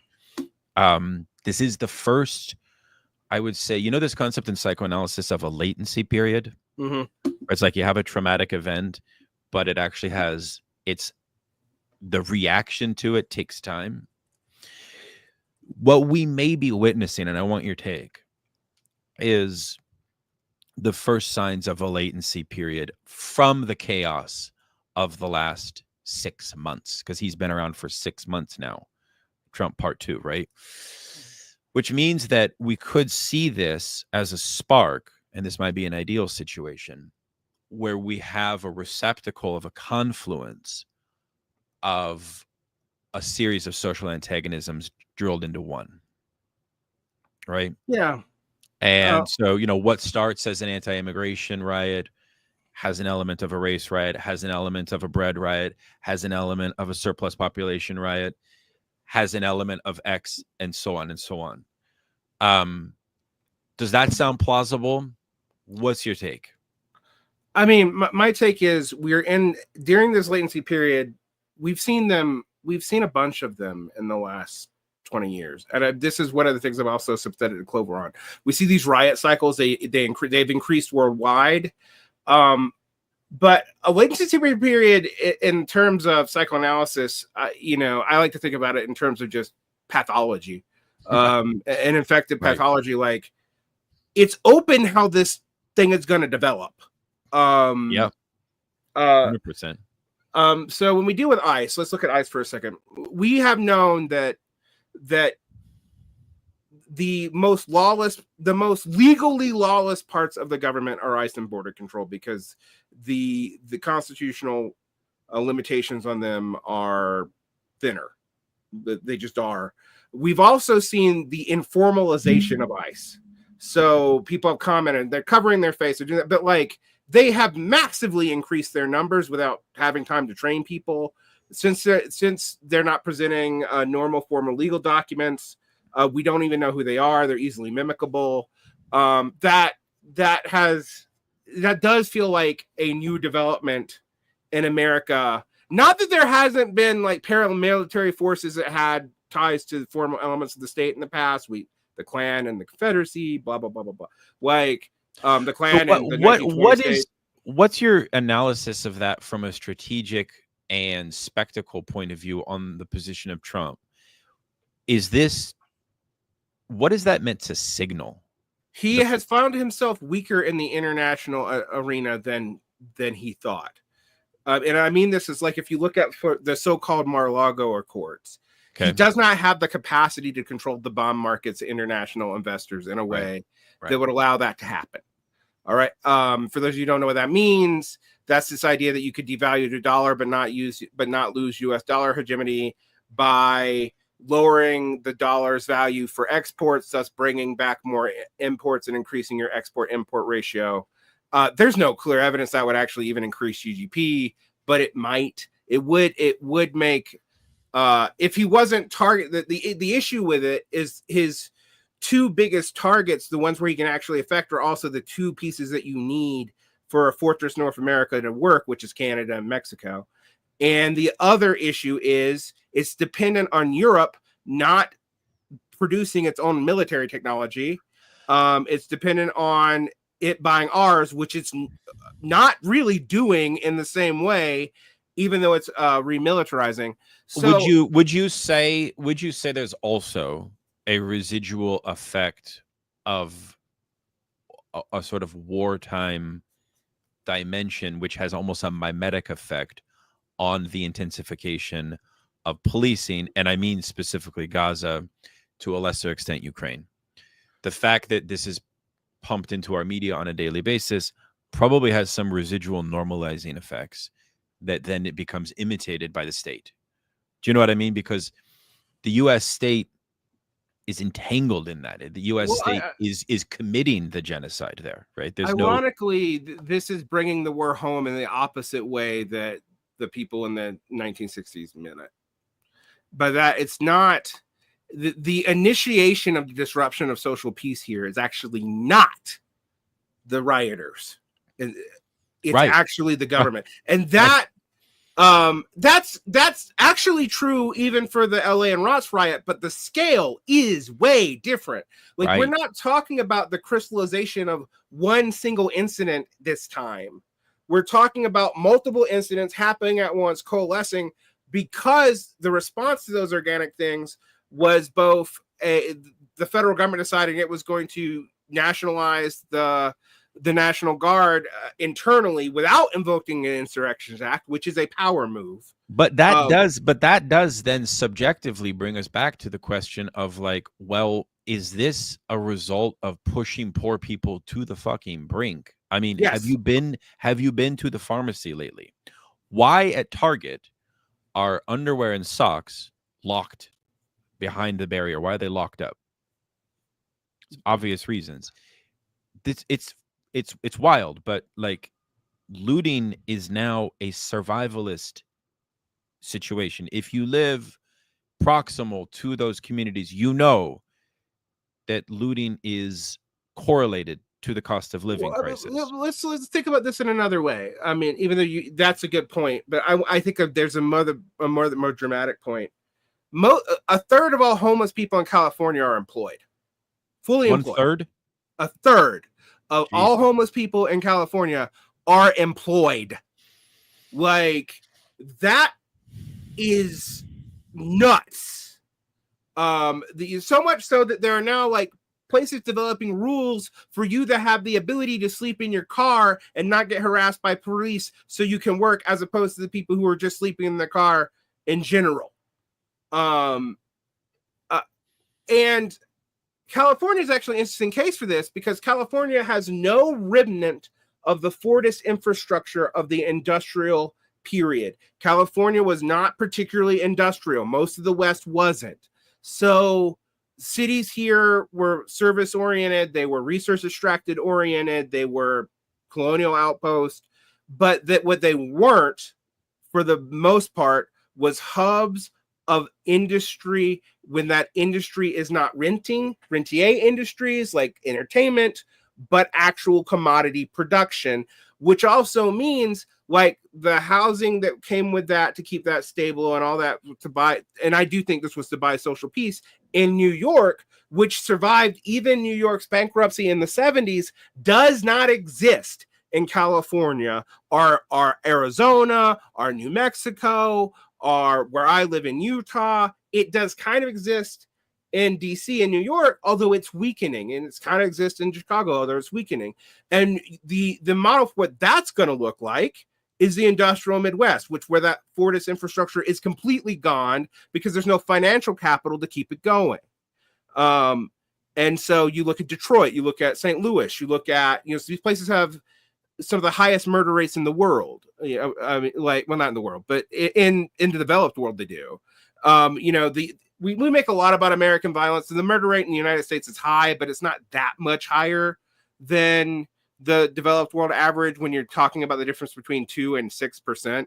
But when you look at some of these areas like St. Louis, or a lot of the southern cities, are post-industrial areas like Detroit, are the homeless areas of LA, where the LA and New York overall crime rate's actually very low, their murder rate's very low, but where these things are happening, they are not low. So social breakdown is pretty well entrenched in these areas. What is interesting, though, and Clover and co don't have an answer to this, why does this always move from the sites of legitimate contestation to these sites of, let's say, downwardly mobile over leisure time, like Portland, Seattle, New York, LA, but not different parts of LA, like LA, the nice part of the city, as opposed to LA, around Skid Row and around these other areas on the periphery. And I don't think they have an answer for that pattern, and why that happens. And I think what it really is who has the capacity to maintain any outward facing part of this when there is no party, no worker centers. Like, I don't even think we're at the point of forming a party, but we don't even have like union coalition organizations that aren't nonprofits, to go in and like start coordinating to get to the point where you could build a party, which is why we always get stuck in these sectarian debacles too. So that way, like what these people are seeing seems to me very real, right? We don't want to fetishize the working class automatic self-development, because I mean, in some ways that's even Bernsteinism. Like, it completely removes, like, why would you need politics if that was the case? Because it would just happen. Which is funny, because Bernstein himself was known for ignoring the viability of the formation of councils, which often did have a riotous element to them. He was so dismissive of them that he actually pretended that they weren't happening. He would kind of, like, he famously like walked by them and said, "Oh, this is of no interest to us." So, which is not surprising at all. Okay. Not to mention, I mean, I watched the debate with Zoran Mamdani and Cuomo, and I was shocked at how much time the DSA came up as an anti-socialist plug by Cuomo. Yeah. And it reminded me that moving forward, the Democrats will retrench into an anti-socialist rhetoric and so on. They're even doing it with their sheepdogs. Like, I'm serious about this. Like, they're both promoting AOC and Bernie as an answer to this with quasi-socialist rhetoric, and then attacking them for doing so in a way that I don't think it's like conspiratorially coordinated, but it's like Machiavellian in the extreme. And one of the things that you see here, Josh Harley's attack on the PSL. I don't love the PSL all the time, but this is like, but Josh Harley's attack on PSL is another example of this. And that's going to take more explicitly HUAC, House of Un-American Activities, Valiance. But we have to remember, like, that anti-communist piece in the Biden administration, Ro Khanna fucking signed it. Oh yeah, so 100%. Red scare shit is coming up, because honestly, even these non-party form but formal, relatively large organizations, if you can link up with these riots and give them an expression that is not as easily astroturfed, then they can become something other than a riot. My frustration with Clover's form of communization theory was that there was nothing to link up. There's no like merger thesis. There's no link up there. It's kind of assumed to be organic. I think Jasper Burns is a little different. I think he's developed some thoughts on this, but again, I need to read him more closely, because this is very new stuff from him. Right. Well, I will say where he's at. I will say two things. I mean, I'm not a PSL member, and as a socialist, I just want to say they've come under a lot of fire, and we should have full solidarity with them. With this right now, absolutely. With what the feds tried to do to them with Elias Rodriguez. I know anecdotally that their leadership faces harassment. and that the Trump administration, maybe because they ran two presidential candidates, I don't know exactly why, has seriously been targeting them. And now they're trying to make this false association about the ICE raids as them coordinating it. Right. So what I'm trying to say is that let us hope that the Democrats shoot themselves in the foot and make no room for socialists to enter into their coalition, so that we can finally have a clean break. Right. And And also they'll unfortunately, maintain their unpopularity. The second thing I wanted to say is I think perhaps what's missing in communization theory is a careful analysis of the way that the class struggle permeates outside of these moments, right? In other words, how do class conflicts and class contradictions exist within the precariat, right? Why is it that the management of these restless moments of riot, it is the precariat that ends up managing them? And it seems to me that that has not gone well, and that there is a serious interrogation of class dynamics that's needed to understand the fizzling out of these movements. Over and over and over again. I mean, this is the thing that we have to lay clear. Even when these have formalized from riots into something else, like in Tahrir Square or in the quote Arab Spring, they are still almost universally abortive. I mean, Vincent Bevins, I don't agree with everything he says in his analysis of all this, but he's not wrong about the general thrust of it. And so I think that to me is like, if we're taking this concept that you're giving us of a latency period, how do we make sure this develops in a way that we want it to develop? And how do we deal with these organizations? Because I when we mentioned the PSL, I'm in a weird, I'm not a member. Right. I have a strong critique of their internal structure and their and their use of political fronts. But when they're being attacked by the feds in a HUAC style thing, I'm also I'm not going to be supporting that, even if I dislike them. 100%. So what are we going to be doing to deal with this? Like the DSA right now is spending a lot of energy on what I think is a necessary, I want to be clear, this is not a critique of the DSA, but on a necessary clarification of where they're going to be in relation to the Democratic Party. And that is almost a Cold War in DSA membership. That is kind of at a standstill now for 3-4 years. I was afraid that Trump was going to push them back into their 2016, 2014, 2018 popular frontism. That is not happening, but it is not clear. It is still not clear where they are going to go. And now they are also under attack. And we must remember they were also under attack by the Democrats for their involvement in Palestine solidarity protest just a year and a half ago. So and during that time period, we saw people like AOC and Bernie actually pivot away from them. Right. So even though, we see Mandani being attacked by Cuomo for this, we've also seen the DSA's own, in quotation marks, be much more cagey about their relationship to it. Let's be honest. What DSA needs is a demonstrative electoral success, because they're still riding on what is now exhausted success of AOC. And it's just too much time has transpired and too much selling out has transpired for that model of social change to be taken as plausible. I would agree with the Marxist working class, with the Marxist Unity Group, though, that would need to not be in the executive, both at the state and the theory of change within this paternalistic DNC reliance needs more transparency to the public about its guiding philosophy and what its theory of change really is, because we don't really hear from these leaders, and that smells to me like a problem of a kind of elitism.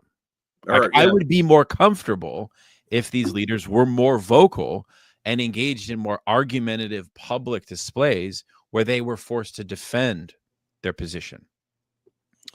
You know what I'm saying? And there was the veneer of a more democratic procedure, but it doesn't seem to be the case that that's actually what actually seems to be the case is more of a kind of behind the scenes, sort of forced, sort of passive aggressive professional proceduralism that circumvents the public discussion, right? I'll probably get pushback from DSA people for characterizing it that way, but I'm not a DSA member. I am an outsider, and I'm So cynical. am I. I'm cynical about the whole thing to some extent, but if Mamdani can pull it off in New York, and I think it's unlikely, but God, it's no longer impossible, though. I thought it was impossible a month ago, and now I'm like, I have no idea, but the current polls do not look so dismal. But I will say this before we get too happy about that. The DSA has had electoral successes with other mayors in other cities, and they've all been disasters. So it's, you think about, it was in the Delta. What's that mayor? In Mississippi. Or you think about the Chicago mayor right now. Right. They have not been good for the DSA's politics, and they've not been good for general popularity either. And so I'm not saying that's going to happen with Mamdani. It's just, if we're basing it off of our priors, Mamdani's electoral victory isn't enough. It's, will he actually be able to embody a vision of anything like an electoral reformist politics? Will that vision remain in concert consistently so with a vision of socialism, or will socialism merely be that which propelled him into success, but then he has to disavow once he gains power, as with AOC? That's sort of the major question, which again, I have an upcoming interview with Andrew Hartman where we talk a lot about the success of Debs. Was that Debs constructed his party in such a way where he was basically the far left plank, but he was the ideologically consistent. What that allowed is an ethical consistency that went across the whole entirety of the Socialist Party. But that didn't prevent him to run a whole series of what they call sewer socialist local electoral campaigns, which in many cases didn't exactly stay true to Debs' Bolshevik ideology. No, the whole composition was extremely varied. And probably a lot of those elected socialists were really more like populists, right? Absolutely. But Debs kind of maintained a big umbrella, and the fact, I mean, I get into, you can see my interview. And the SPEA could also discipline them in a way that the DSA cannot. Like, I mean, like, which is not to say they always did, but if you got two anti-Debs, and since Debs was actually representing the left flank of the SPA, that would be a problem for you. Like, so at least even if you were one of these, like, what we would consider almost a right-wing socialist or a yellow socialist mayor in some of these cities, you still had to pay lip service to Debs' program to some degree. Yeah. Even if you didn't actually operate that way. Yeah. And that's completely opposite from when you have the yellow socialist as the figure of which you are, because I mean, Bernie Sanders, I like him, and he's and I think, but I do think he's ultimately, and I would say probably initially accidentally ended up as a sheepdog, but his politics is the right wing of social democracy historically. It just looks good because, the American left has been decimated since the fucking 20s. Yeah, it would be interesting to see what a figurehead who ideologically represents a more left version of social democracy than Sanders does, but one who could be inclusive strategically to a series of campaigns at a local level like that. And I think, because Zach's point, what's the name of the guy who wrote that very interesting book?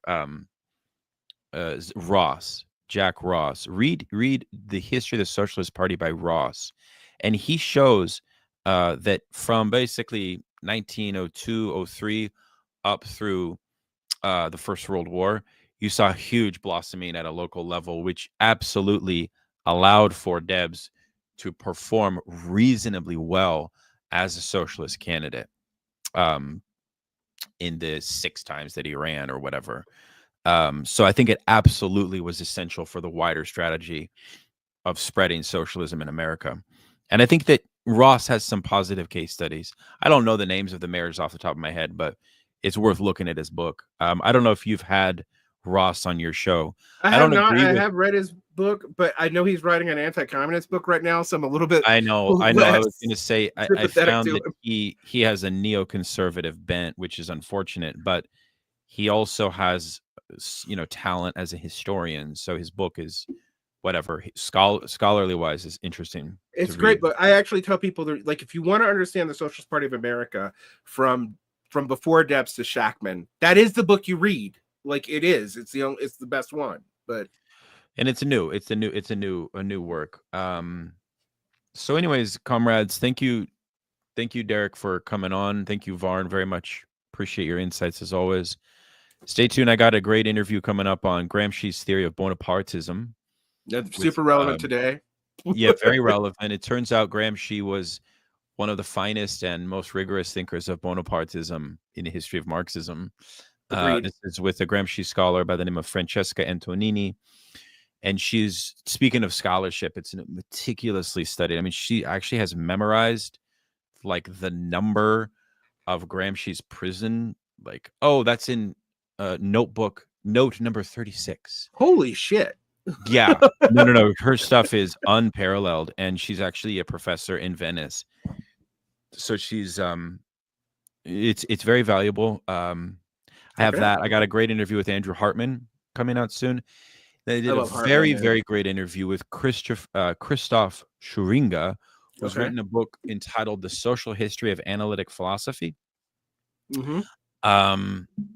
And so we get into the birth of the Vienna School, Wittgenstein's politics, basically the establishment of analytic philosophy in the United States out of McCarthyism.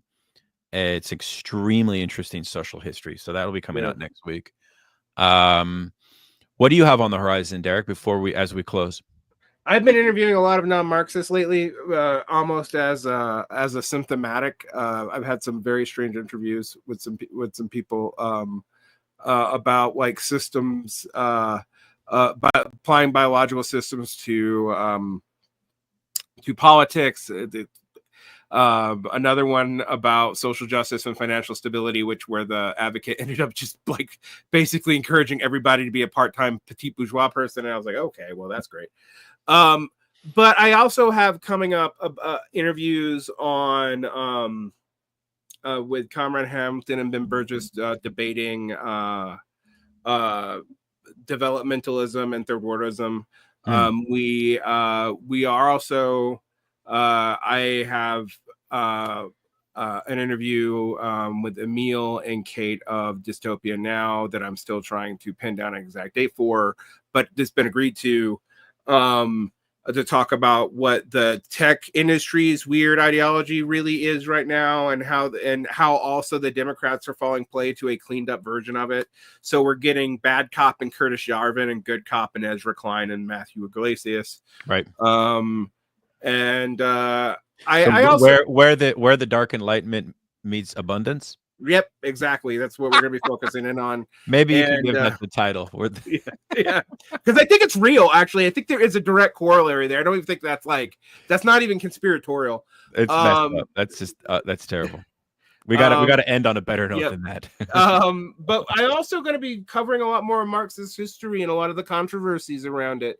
I'm doing a left opposition to ultra left reading cycle behind the Patreon right now. So I'm going through a bunch of Hal Draper's works, and then I'm going through a bunch of the Council Communist and Bordigist works. And I will be honest, as much as I love Draper's scholarship, but some of his conclusions like kind of baffle me.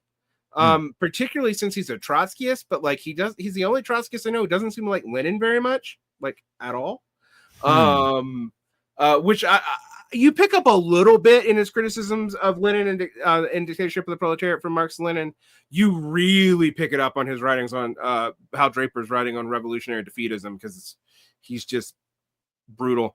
And so I'm doing that, but I'm also going through like, how did Bordigism go from, I'm very interested in the question, how did it go from a relatively orthodox, if slightly less communist form of Leninism to communization. Like, that's wild how that happened, and the steps in that chain. I'm trying to figure that out.